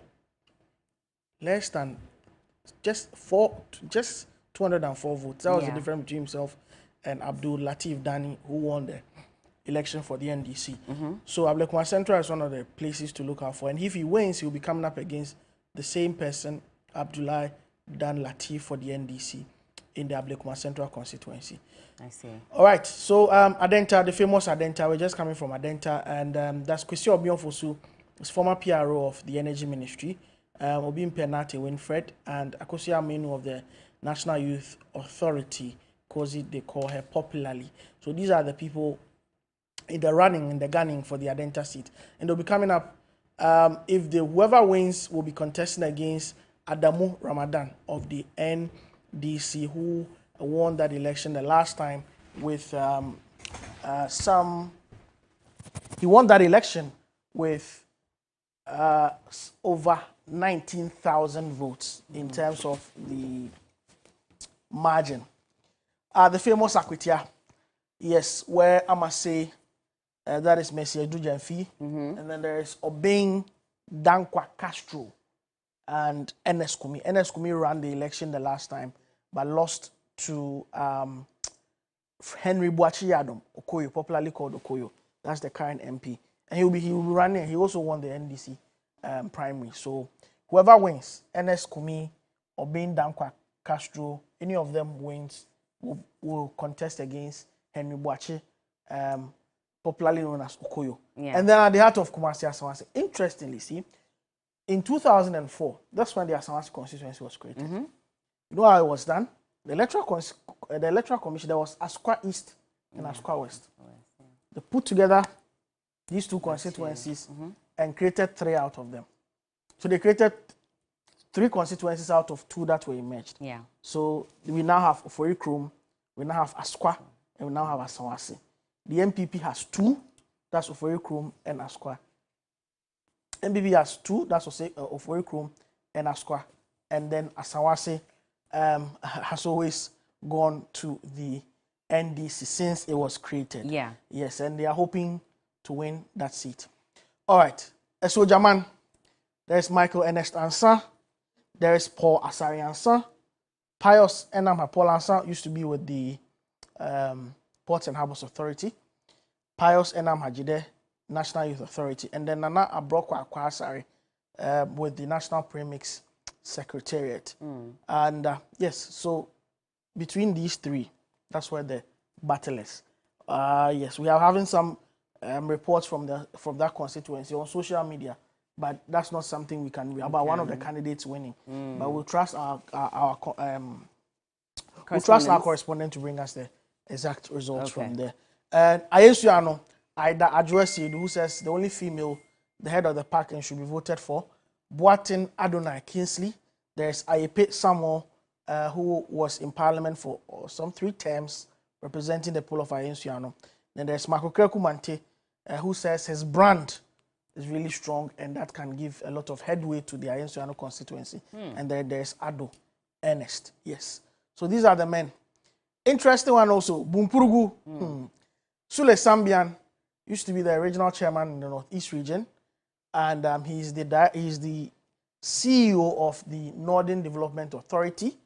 And Solomon Boa was deputy minister for Northeast region, long-standing member of the Public Accounts Committee, and he lost that seat to Abednego Bandim Azuma in the last election. So whoever wins will be contesting against Abednego Bandim. So German, whoever wins will be contesting against the current member of parliament, who is from NDC, Thomas Ampim Dako. Yes. In Ejura Seche Dumase, there's Mohammed Amin Yakubu, Gifting Doma, and then Kingsley Nana. So these seats vacillate. In 2016, the NPP had that seat. The gentleman who was a DC at the time of the Ejura shootings, he had that seat.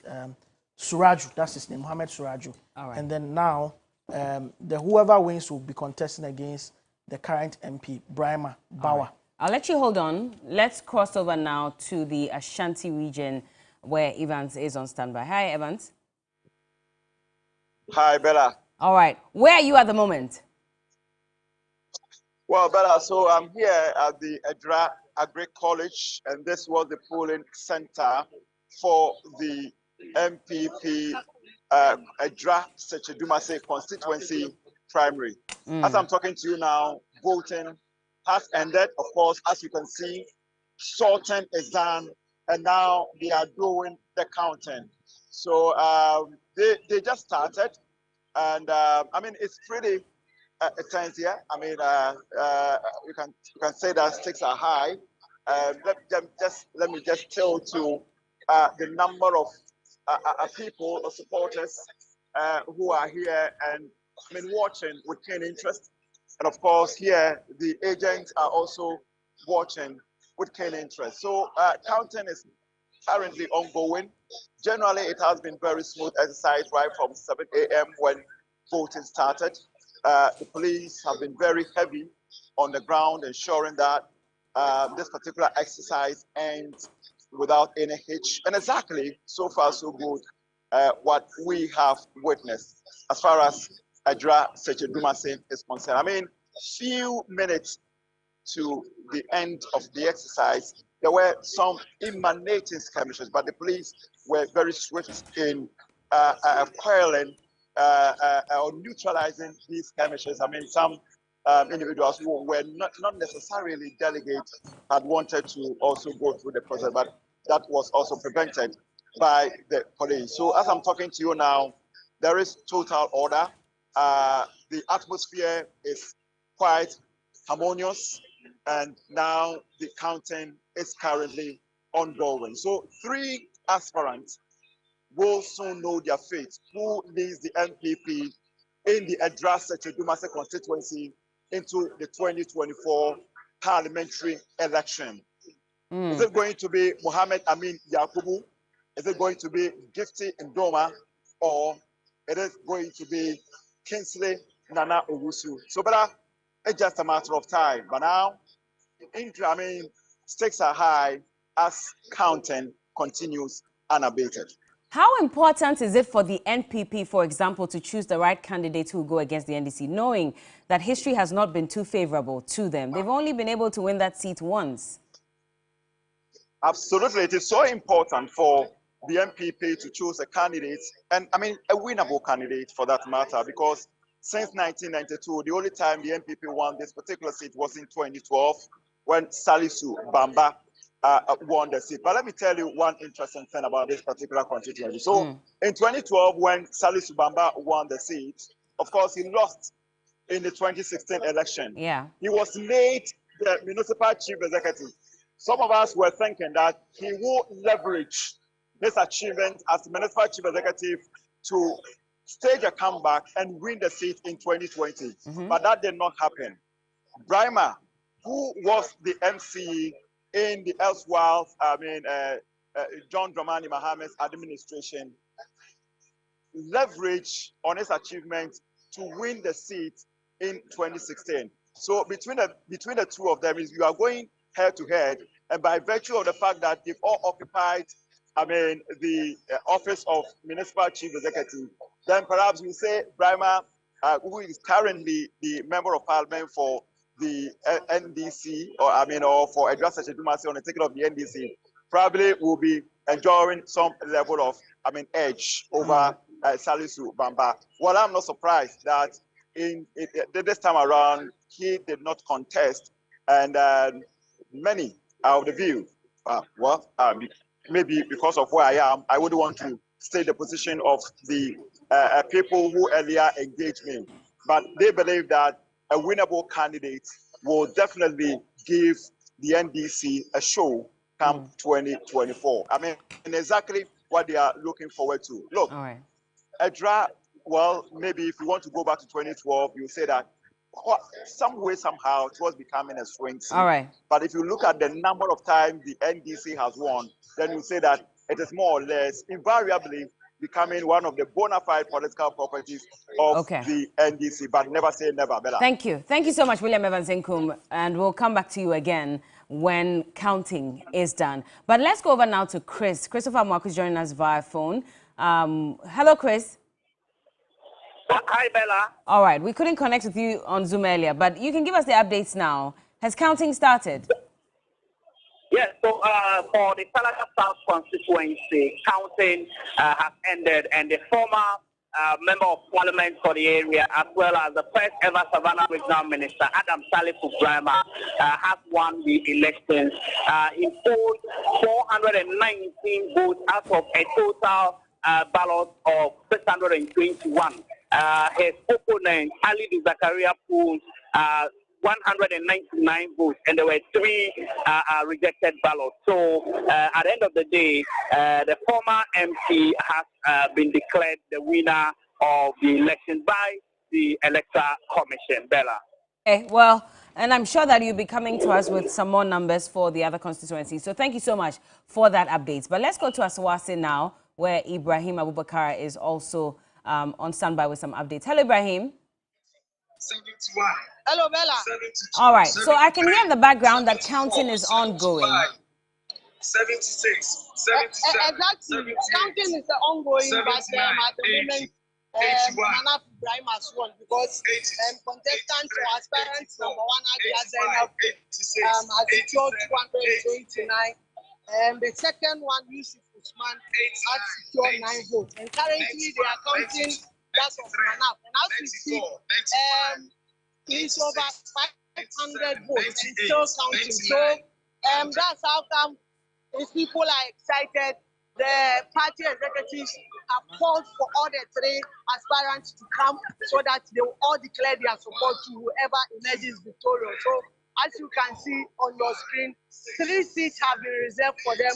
The other 2 are behind me, and currently Manaf Ibrahim is on your shot. He is seated calmly, waiting for the Electoral Commission to officially declare him as the presidential candidate of the NPP for 2024. So, like I said, the counting is not done, but he has won because as we speak, he's about 500 votes and still counting. So, the party executives have decided that they will, even though they took their plea before even the election, but they will have to allow them to reaffirm their support to Manaf Ibrahim so that he will lead them into the 2024 parliamentary primaries. And this is the man who was denied to contest in 2019. In 2015, he came back, he lost to the then MC Ali Seidu. 2019, he came back. The party did not allow him to contest because they wanted the MC to go unopposed. 2023, he has come back, and this time stronger. All right. Well, thank you for the updates, Ibrahim Abubakar. And yes, Manaf has the provisional results are in, and Manaf seems to be in the lead or has won for the Asawase constituency. He was preaching a message of redemption, and so I guess that augured well with his constituents, which is why all the delegates who voted for him. But let me go back to Duke. No surprises here. Yes, for Salaga and for Asawase. Yes, Salaga MP is a former MP. He lost the seat. He won against a very experienced member of the Public Accounts Committee, the Honorable Ibrahim Day. He came into Parliament. He lost that seat in the last election to Honorable Zuera, and the 2 of them will be like a rematch again in 2020. For Manaf, it's been a long time coming. The last time there were some machinations, political machinations against him, which made he didn't even get to contest. The MCE was acclaimed, and he went on to meet Muntaka. This time around, he's been voted for. And Manaf, everybody who knows him, even from his student politics, there was a period in KNUST political history, tech SRC elections. Whoever Manaf was, their political strategist won the election. For about 5 or 6, 7 years. Anytime Manaf is your strategist, you win the SRC elections. So that's the kind of political cloud that he comes. Of course, this is not an SRC election. It goes beyond that. But that's where it all starts. So you have the opportunity coming up against a formidable Muntaka, who also went through hell during his primary. Muntaka, said there were people machinating against him and the rest, and he managed to win. If he's not been able to heal the wound, and there are still those fault lines and breakages and, disunity in the Asawase NDC party, it could present a ray of hope for him. But he's a true Zongo boy from Asawase. He may not have the political clout like Muntaka has, but Muntaka is no more chief whip. He may have more time on his hands to campaign. It speaks about his legacy in there. So it really sets up a very tasty contest, if I'm allowed to use that word. Very delicious, like the buffet as Lejokuku. I'm telling you, very interesting one for the bookmakers in Asawase. If the young blood Manaf can upset or can upstage Muntaka, who's been going on since 2004. Who knows? Maybe there could be voter fatigue and all, but Muntaka is a very formidable candidate. So let's not underrate him, but this could be a very, very interesting race in there. This is also one of my hotspots. People that between Matthew Nyindam. Matthew was a deputy majority chief whip. Yes, he lost that seat, right, in the 2020 elections. And Richard Nyama, Richard Nyama, deputy director of communications for the party, former. The two of them are coming up again. These are two people I know very well. I mean, last week I met Richard and I was telling him, I was telling him that it's made it very difficult because Matthew is also a very good friend. Actually taught me in high school. So you have these two people coming up against each other. And whoever wins will have because Pandai, Matthew won it twice. So it was more or less like it was one of the seats in the northern region. People were beginning to think it would be like a Yendi. Yendi, Yendi is a safe seat for the NPP in the northern region. People were thinking, well, maybe Pandai would also become like that with Matthew, but he lost the seat in the last election. Tells you that still the NPP does not really have that edge. So whoever wins, it will be an all to play for against Basau. I think that's his name. Yes, the NDC candidate and the current MP. Yes, who would be in that election. So that's about it for the northern region and in Pandai as well. So of course, Lejokuku, we've gone on it all day long. Okoboy, I will be very shocked if Okoboy loses. If Okoboy loses in Lejokuku against all the others who are in that running. There are 4 of them, but the front runner is Ibrahim Soweje and Dr. Bernard Okoboy. You know Ibrahim Aje's motto? What's his motto? Ashimoko. Ashimoko. What does it mean? We're not leaving anyone behind. If he says Ashimoko, then they respond Obia Bedidi. Oh, Nakai. Ashimoko Obia Bedidi. I see. Yeah, so when you see Ibrahim, they all say Ashimoko, everybody will respond Obia Bedidi. I don't know. I mean, the last time someone used Obia Bedidi in the NPP, he lost. Well, Abanga's quest to become the national youth organizer with Obia Bedidi Pecha, it didn't work. I mean, Abanga, interestingly, is also running. He's running the Awen constituency. Okay.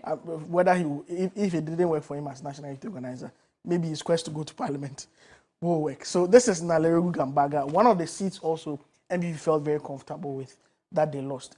Hajia, the Ghana's ambassador to the US now, he lost that seat. Fusaini Noreini Abdullahi, Adam Abdul Bashiru, Adams Jimbi Siban Ishaku, Nasigri Mahamadu, Gruma Gideon Mahami, Rashid Mahama, and then Mumuni.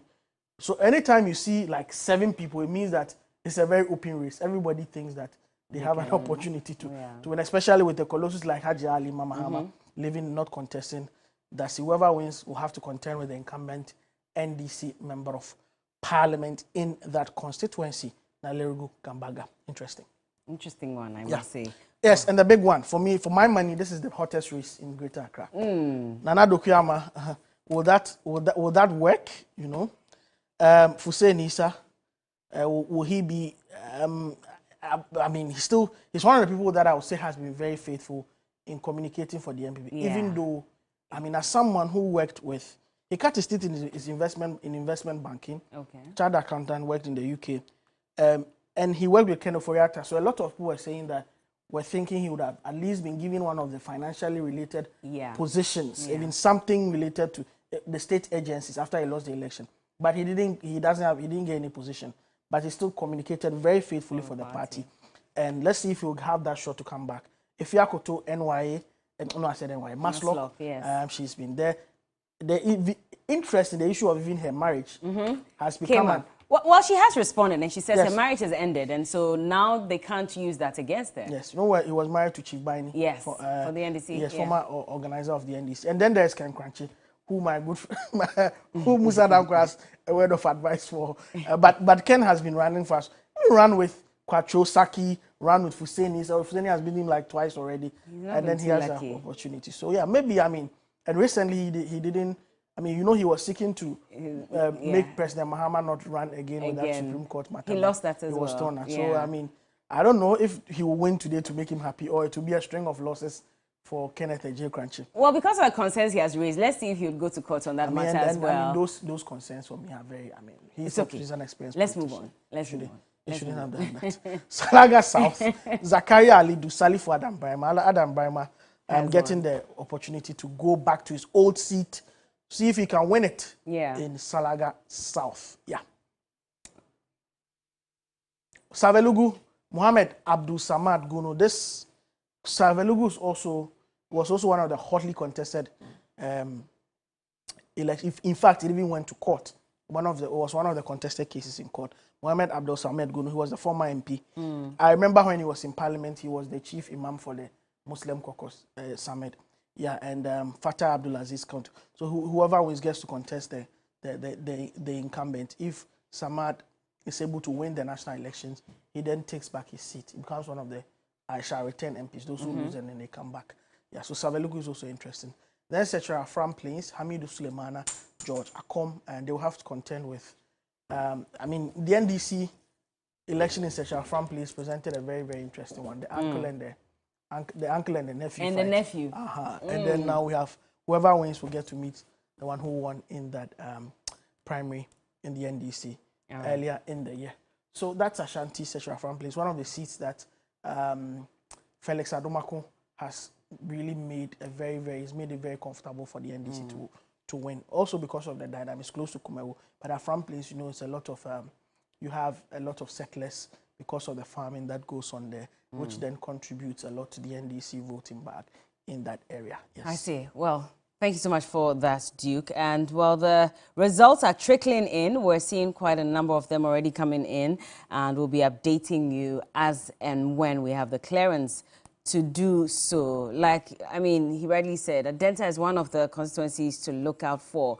Could it be Akosua Menu or Kwesi Obingfosu or Kwame Obimpe Winfred? There are 3 voting centers in Adenta, and the results are coming in, and so we will update you on that as well as the other constituencies. But we'll be bringing you live pictures from the constituencies to indicate what is ongoing. In fact, what we're going to show you now, those are live pictures from Ayensuano. Okay, from Ayensuano, where, well, hold on a bit. Okay, I'm not sure what's going on. There's some jubilation, okay, at Ayensuano at the moment. Victory, indeed. And the powder is already showing. Well, and I'm sure you'll see a lot of this across the board with all the constituencies, depending on who wins or who loses, and whether it comes as a shock or not. But Ayensuano is in the spotlight at the moment. Okay. Some jubilation there, like we said. We'll try and get you all the details on that so you know exactly who is jubilating at this point. But like I said, the results are coming in, and so we'll be going there shortly. Our correspondents will also be updating us as well. Okay. Well, okay, so we're told that Okankwe North may have come in. That's a shocker. And it could be a shocker if indeed what we're hearing is anything to go by. Musa, you're getting some updates. Yeah, it's coming through that Nana Amadokua has whisked the Okankwe North seat. What?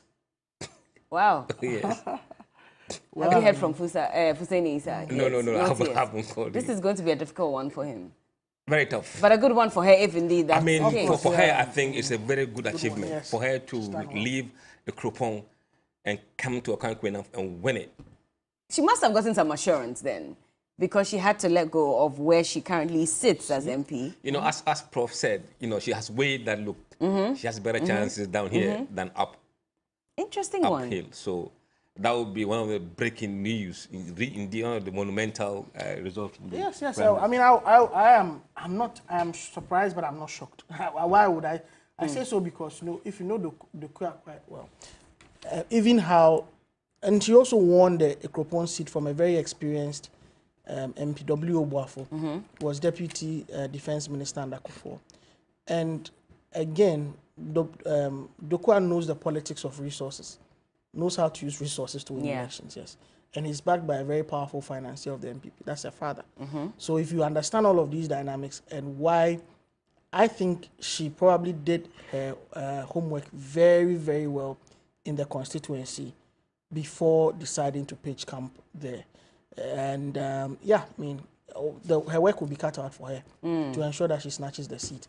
Maybe she'll pull a Boniface. I mean, she'll be one of the MPs who have left a different region and come to another region to win the seat. And then now I'm also told, in fact, I've done cross-checked. In the NDC, there's also one such figure, Kenneth Drasa. He was MP for Ayawaso West Ogun from 92 to 96. And then 96, he moved from Ayawaso to South Town and managed to win. So that's the tale when it comes to NDC. We've also seen that with the MP when it comes to Boniface. Maybe Nana Madukweje, if indeed she has won the seat as we are picking up indications, would also be another person to do that. But that is it's a good one. It looks good for the women so in far. Fact, I think it was her on the top, followed by another woman. The men were swept. So that means Efia Koto was in second place. Second place. Then Issa Fuseni. Ken Crunchy got 27 votes. Come on. Could it also be that they need a woman to run against because the NDC parliamentary candidate and the current MP is a woman I think it's a good who strategy. Connects better It is a to good some strategy extent? for them to have a woman competing against the NDC Ladia Winnie. I think we'll have a very tough race in Okankwin of 2024. Well, Adjura Sechedumasi as well. We're getting indication from Evans Mensa that also Gifty Ndoma may be picking that seat or has won that seat as well with some 521 votes. And so Sechedumasi as well. Women. Her work is cut out for her. It is. Against a very formidable NDC. NDC can fellas at Makumensa. Yeah, and many a battle that many men have tried and failed. Maybe female issue. She has the female magic wand to do the trick. Yes. Otherwise, it's one of the seats that largely, I mean, increasingly, the NDC is beginning to think or to copy that as one of its safe seats in the Ashanti region. Yeah.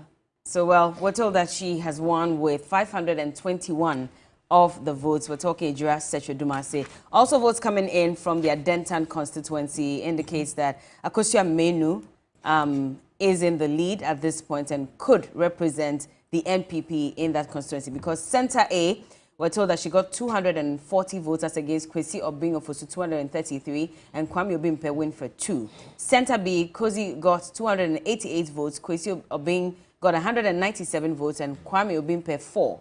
Centre C, Kosi 290, Kwesi Obing for 208 and Kwame Obimpe win for 12. Probably she's winning it now. Not surprising for Akosua Menu. No, in fact, I spoke to one of the political activists last week that if MPP selects a woman for Adenta, it could be a very tough race in Adenta. Why? Why? No, she's going to come up against Ramadan. Yes. Ramadan is very affable. And then the lady could have potentially ability to sway some people away from him compared to if a man was contested against Ramadan. And then the biggest problems include some of its roads. I don't know how well, I mean, because I know YB, Yababi and Sama tried as much as possible to deal with the issue of roads in Adenta. Adenta used to be water mainly, you know, the 4 gallons was synonymous with Adenta. Then they got that problem solved. So now it's mainly their roads and the arterial roads and the inner roads, Nana Chrome and that New Legon and all those places and the kind of roads that are there. So, I mean, I don't know what Akosua Menu may do with just about 12 months to the election. And Ramadan, so if you speak to him, he's always very cautious. He knows the seat that he's sitting on and how funny it can be in terms of how it turns around or not.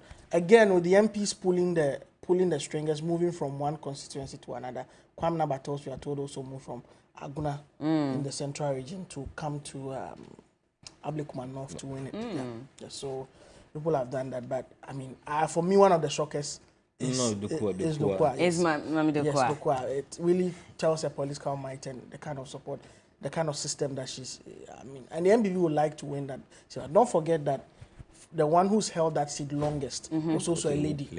Elizabeth Kwacho Saki, now who's the Accra mayor.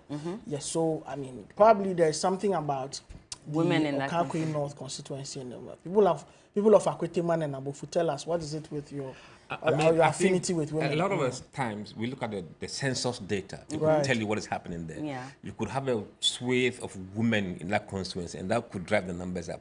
So if we have time to look at the census data from Okakwe North, we'll see a hint. A hint of that. Yes. But then again, you know, we're just looking at Fuseni Issa and the fact that he still remained very loyal in communicating for the party, even though he unfortunately lost his seat. There have been some allegations here and then hearsay that there was a deliberate attempt to ensure that someone else is made the favorite in that constituency as well. These are all allegations.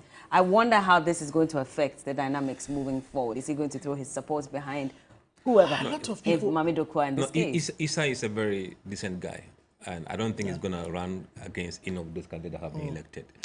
No, he's a very loyal MPP person, I know, and I think he will toe the line and support the party. Okay. But he needs to do a very deep introspection. Yeah, because a lot of people think he gave away the seat. Maybe those sentiments have still fed into what we see today, you know. And as for Ken Crunchy, I don't know what he has done to the delegates in Okakwe, you know. I think he should hang his boots. Well, we'll be bringing you some more updates on that as well. Let's cross over and speak to one of our correspondents now. Armstrong Gold Alogbe is coming to us with some details. Hello, Armstrong. Hello, Bella. Hi, Armstrong. Where are you at the moment? Well, I'm currently here at the Nungo constituency where county is underway now. We started with the first county, and that's the constituency chairman. His counting is still ongoing now, where he's contesting against two other people. That is Michael Church. They are still counting his ballot, and then after I count that one other lady who is also contesting against him. So the situation since morning has been very calm here. Have been very professional, I must say, since morning. All right. Well, unfortunately, the sound is not too great. We'll try and reconnect again with Armstrong Gold Alogbe to get some insight into exactly what he's talking about. But the results are trickling in. Wassa East electoral area results are also in Zebila constituency. And I think you mentioned earlier that Zebila was one of the constituencies you're looking forward to. Who MPP will put up there. So as it stands now, Dr. Kisley Kugu secured 545 votes, and the former Deputy Upper East Regional Minister, Frank Fusheni, got 184 votes. Any surprise there? No. No? No. Okay. It will be a tough race for NDC in Zebila. Let's see how it pans out. But early indication from what we've seen is they're going to be very tough race in Zebila. All right. So let's go on the phone lines now. I believe we have one of our correspondents. Yvonne Nikwe. Hi, Yvonne. Hi, Bella. Thank you for joining us again. Any further updates? Yes, the elections are over here now. The sole female aspirant in the race, Ida Adwa Estadiu, has taken the slot to represent the NPP in the 2024 elections. She had 410, Casey had 3, former MP Samuel Ayape had 105, Mark Opreku, Deputy Tourism, Creative Art and Culture Minister had 134, and then the fifth candidate had 4. So yeah, that's how it ended over here. Okay. Well, if you can run through the numbers again, we didn't quite get you. Okay. So Ida Adwa Estadiu had 410.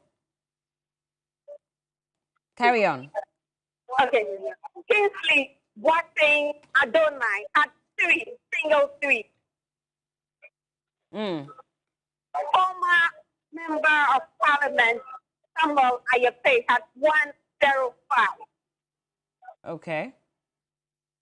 Deputy Tourism, Creative Art and Culture Minister Mark Kumante had 136. Okay. And then the fifth candidate, Ernest Ado, had 4. All right.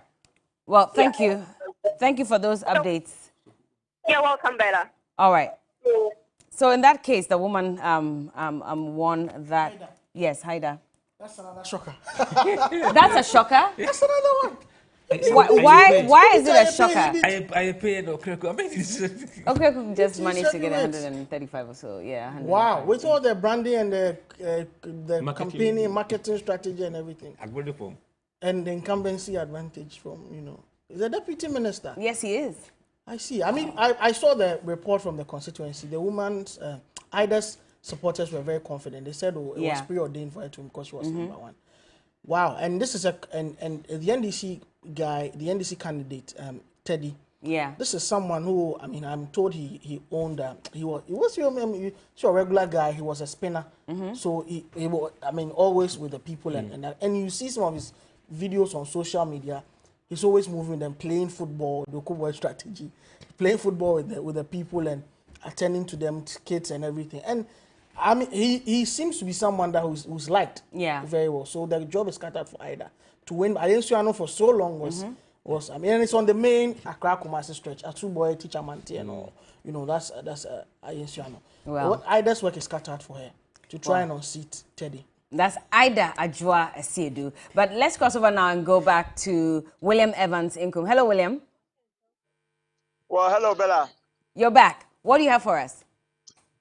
Well, good news for women in politics because Gifty Indoma has just won and she becomes the second woman to lead the ruling New Patriotic Party in the Edra Sechedumase constituency since the year 2000.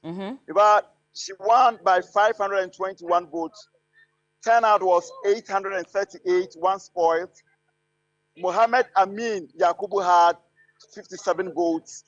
And Kingsley Nana Owusu also settling for 259 votes. With Gifty Indoma sweeping 521 votes. But she was the former constituency secretary of the Edra Sechedumase constituency, and she tells me the battle line has just been drawn. All right. Well, thank you so much for that update as well, William Evans Inkum, and we'll cross over to you again. Now, so let's look at the Timpani constituency where Joseph Dindiok Pemka, the former Deputy Attorney General, was running. He polled 292 votes as against Ibrahim Bashiru, the Deputy of YA, 229. So Joseph Dindiok Pemka, yes. I spoke to him yesterday. Okay. He was quite upbeat, but I'm not sure he expected that the numbers would be this close. He was expecting a wider gap? Yes. But 292 and 229, well, if you don't look at it well, you even think that he's the one who lost. But yeah. He's won again, and his now the opponent is the NDC candidate, the woman who Lydia Akanvariba, who were told a lot of things worked for her in terms of sympathy votes, because just a few months to the election, the one who was supposed to compete with Penka was the husband, lost her life, and then they brought her as the candidate, and a lot of sympathy votes went away. But I mean, she'll have to account for what she's done with the 4 years. And then that's against Penka's record when he was in government and he was Deputy Attorney General and he was also the MP. So that sets up a very interesting bout also in Timpani. It's one of the seats that, I mean, in the upper east, they thought that the NPP thought they could hold on to, but they lost. So it's another day and another... This could be an opportunity. Yes. Musa, do you agree? Yes, a lot of see some of the seats that NDC might think they're going to be cool chop. They're going to have a real fight for their lives. Yes, very interesting. So they have to lace up their boots properly and get to the ground. And MPP also will see that look, there's a chance for us to snatch some seat from NDC. 2024 elections is going to be really, really interesting for us to observe. It is going to be interesting, and we'll be seeing who will be winning and who would not exactly be winning. But Asawasi, like we mentioned earlier, so Manaf Ibrahim has won that with 765 of the votes. A lot more are coming in as well. So let's look at Esikuma Odobembrakwa, and well, it was a total of 779 delegates who were expected to vote. Anthony Efa won 57, Emmanuel Ejedumsin 112 votes, Lawrence Edutua Siao 223 votes, and Michael Kojo Chamante 123 votes. Francis Ampoansa 32, and Winfred Abedu Ayin 226 votes, making Winifred the winner. 2 rejected ballots, so total ballots cast 773. We'll take a break at this point and we'll get back on. Maybe let's go back to Zoom. All right, Evelyn is back on. Hello, Evelyn. Evelyn, can you hear me? Hello, Bella. Yes, I can hear you now. Tell us, what updates do you have for us? Bella. Yes, I can hear you too. Bella, Jose Akosia Menu has won the Adenta election here for the NPP, which means that she is going to represent the party in the 2024 general elections. And so she had a total vote of 814, and closely followed by Obin Kosu, who had 638 votes. And then Kwame Obimpe Winfred Nate, he had 18 votes. So we had a total of 2 rejected ballots, and then total votes was 1,470, and then we had 1,472 votes in the ballot box. So as it stands now, Jose Akosia Menu has won the election here in Adenta. All right. Bella. Thank you so much for that update as well. And we'll be crossing over to many more of our correspondents to give us the figures on ground. But Bia West constituency, Franklin Kujo, 366 votes. Bernard J.B. Blay, 407 votes. Rejected votes were 2. Total votes cast, 775. We're told that in Ablikuma Central, there's an indication that Jefferson Saki could be in the lead. Let's finish. Let's finish and see. But Grace will be confirming. But as it stands now, she says that Jefferson Saki in the lead in Ablikuma Central. Let's go to Kole Clote, and we're told that Ninoy Note has won with 838 of the votes. Harry Harold just polled 116, and Rexford and Sa 94 votes. Not surprising. Ninoy has wanted this. You know, Ninoy has wanted this for a very long time. He, in 2016. He thought he was going to be in pole position to run. Then Addison came. He felt that Philip Addison had been imposed. And we remember all the issues in the Clote Kole constituency because of that. Nino even went independent. And he's now been accepted into the party. Yeah. I think it's because of his presence that Prince Edu Debra, who was the candidate in the last election, decided not to run again. But with Nino is really loved, I mean, in Adabraka and in those areas. Yeah. And then you have Zenato having Usu as a base. It will be interesting. So this will be a tight one. Sets up for, a very, very interesting competition. And Nino has, if you speak to him, he's always had the confidence that he can win Clote Kole. Well, let's go to Godwin Asidiba, who is there at the moment. Hello, Godwin. Hello, Bella. All right. Tell us, what is the mood at the moment, now that it's been reported that Ninoy has won the Kole Clote? It's actually really an exciting mood for the supporters of Nino Norte here in the Kole Clote constituency. If you can hear the ambience, people are here clad in white with powder, poured all over their faces and heads, singing victory songs to Nino Norte for him being able to garner the higher votes here in the Kole Clote constituency. So Nino Norte was able to garner quite a number of votes here in the constituency. He was able to garner 838 votes, and Harry Harold Corte followed by 116 votes, and Rexford Ansah was also able to follow up with 94 votes. So at the moment here is just excitement on the faces of the supporters of Ninoy Norte. But earlier, just a few minutes ago, a turmoil erupted here at the YMCA, where the voting process is ongoing here in the Kole Clote constituency. And this was as a result of some supporters of Nino Norte, mocking some delegates who are supporting Harry Harold Corte as well. So it didn't really sit well with the delegates who are supporting Harry Harold Corte, because they didn't see a reason why someone from a different camp who is winning would want to gather much confidence and come into their faces and want to make mockery of them because they weren't winning. And you and I can attest to the fact that when someone is on the losing side and another person on the winning side comes to make mockery of them, naturally it sparked anger from the opposite side.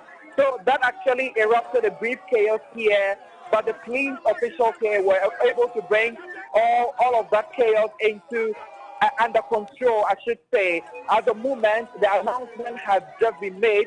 It was made barely a minute ago, and just like I indicated earlier, you could hear supporters of Nino. They're still chanting with so much excitement in their voices, if you can hear from here. But then he also made a very important statement when he was being given the opportunity to speak, and he made mention that in as much as some of the other aspirants have lost, he doesn't see that as a lose.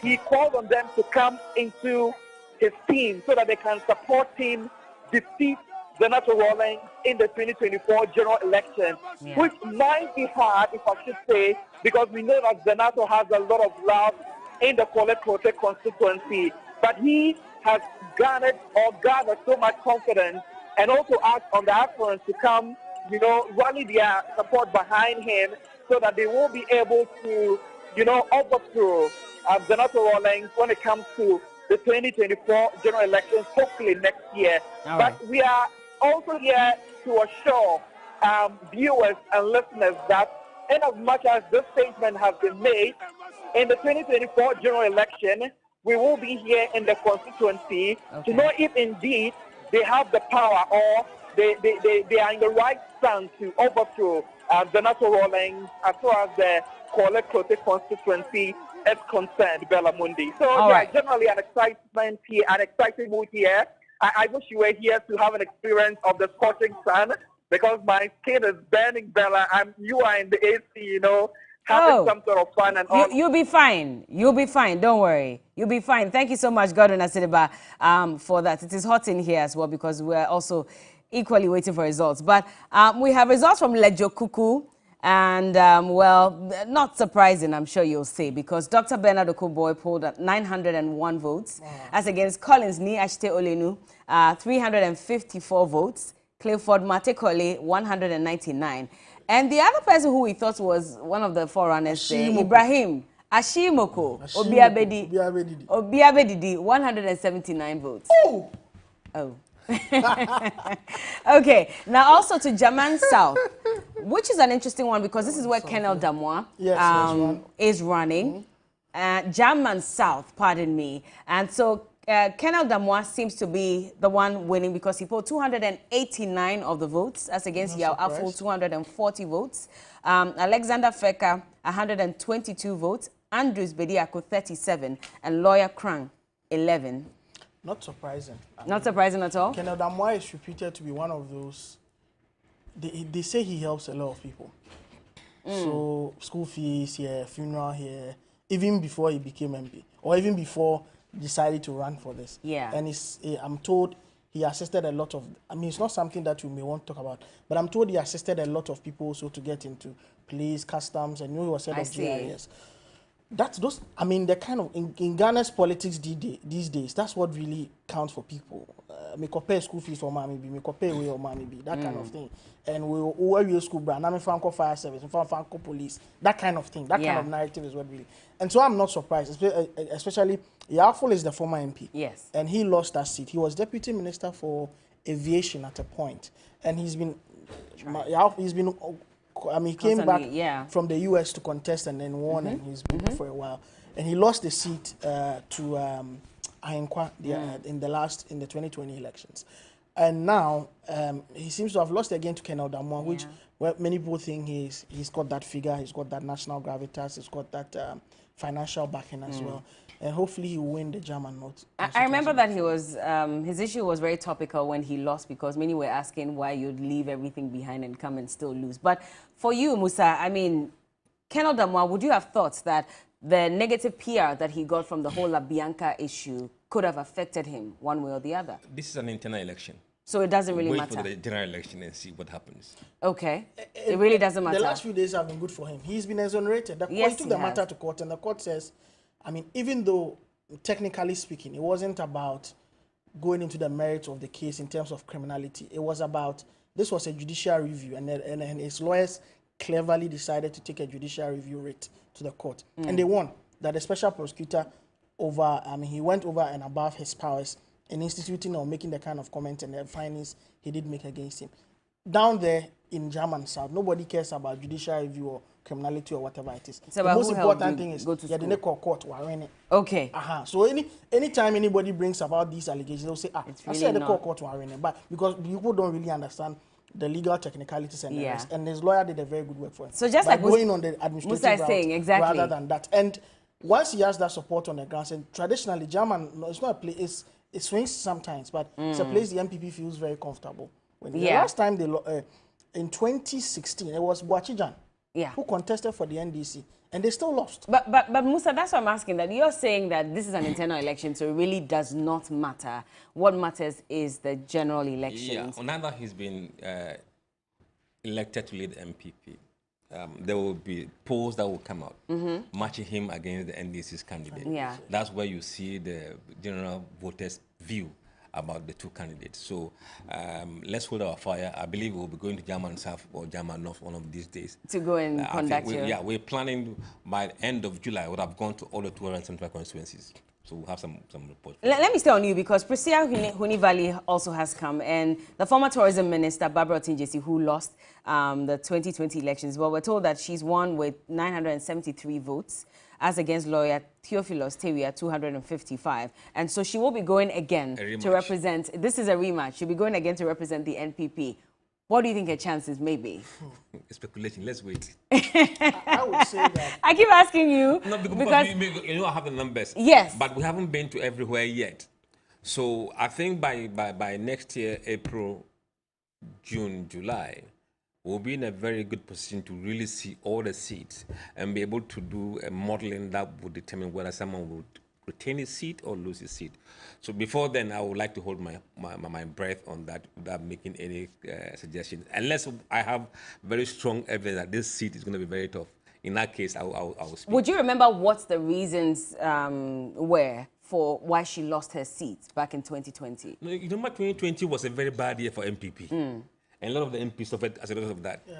So it may not necessarily have been her own, but probably the general perception in the country that things weren't going well. And sometimes the MPs tend to suffer consequence of that. Yeah. Now, if the same thing is replicated using 2024 as tough election year for the MPP, then a lot of the seats will be very tough as well.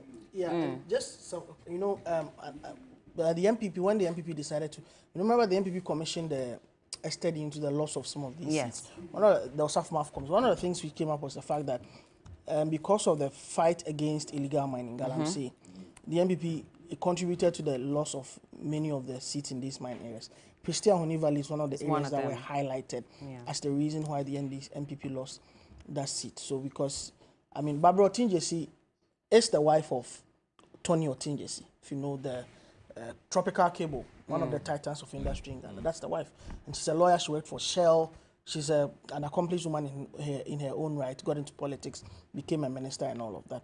And now she's the chairperson of the Minerals Commission. Yeah. So she's an accomplished person in her own right, but we're told the Galamsey fight really riled up, you know, sentiments against her. Okay. In Pristia, which is a mining community. Let's see how different a strategy she's going to map up this time around to go against the person who beat her in the last election. But that's the thing, and Musa, you can come in at this point, because the concern is when it comes to the fight against illegal mining and Galamsey in this country, clearly government is not doing any better. If you look at even the reports that are coming in and the fact that there are even cases of lands being given out here and there. And so could this also affect her chances of coming back? Two ways. For those who benefit from the Galamsey, they may want the current status to continue.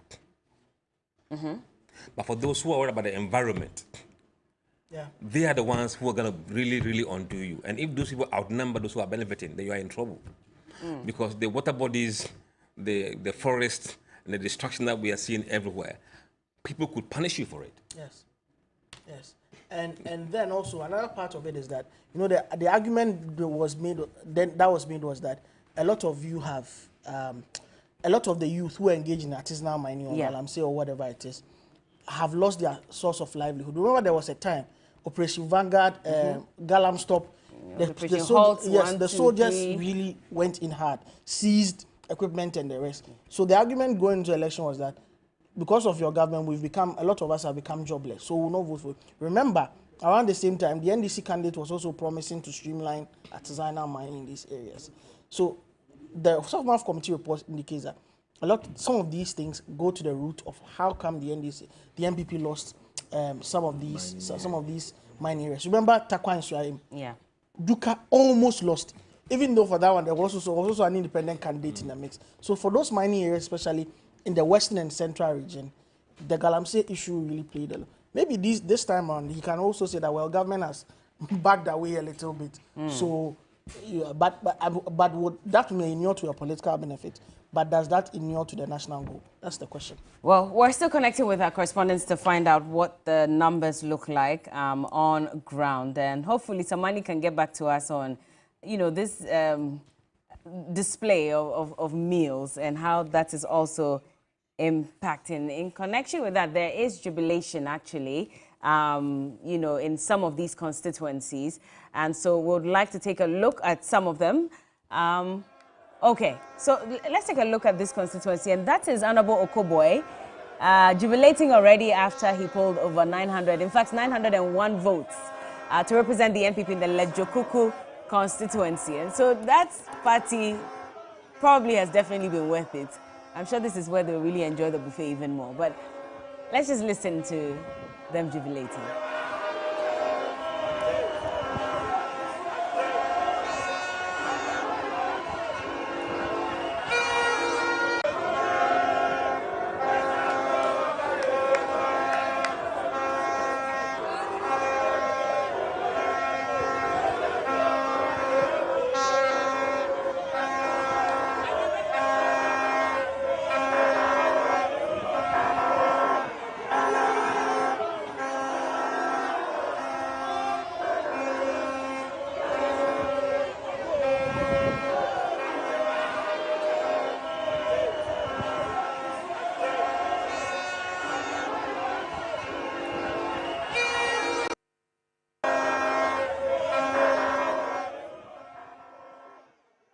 Okoboy, he will be facing Mr. Ayiku in the 2024 elections. This will be the second time that they will be facing each other. Remember, the first time that happened, Dr. Okoboy lost, unfortunately.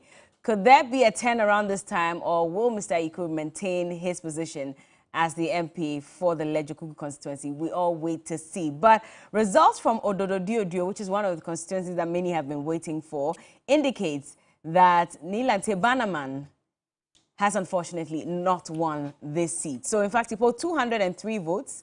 Manaf got 349 votes. So Manaf has beaten Nilante Banaman. Musa. That's very emphatic.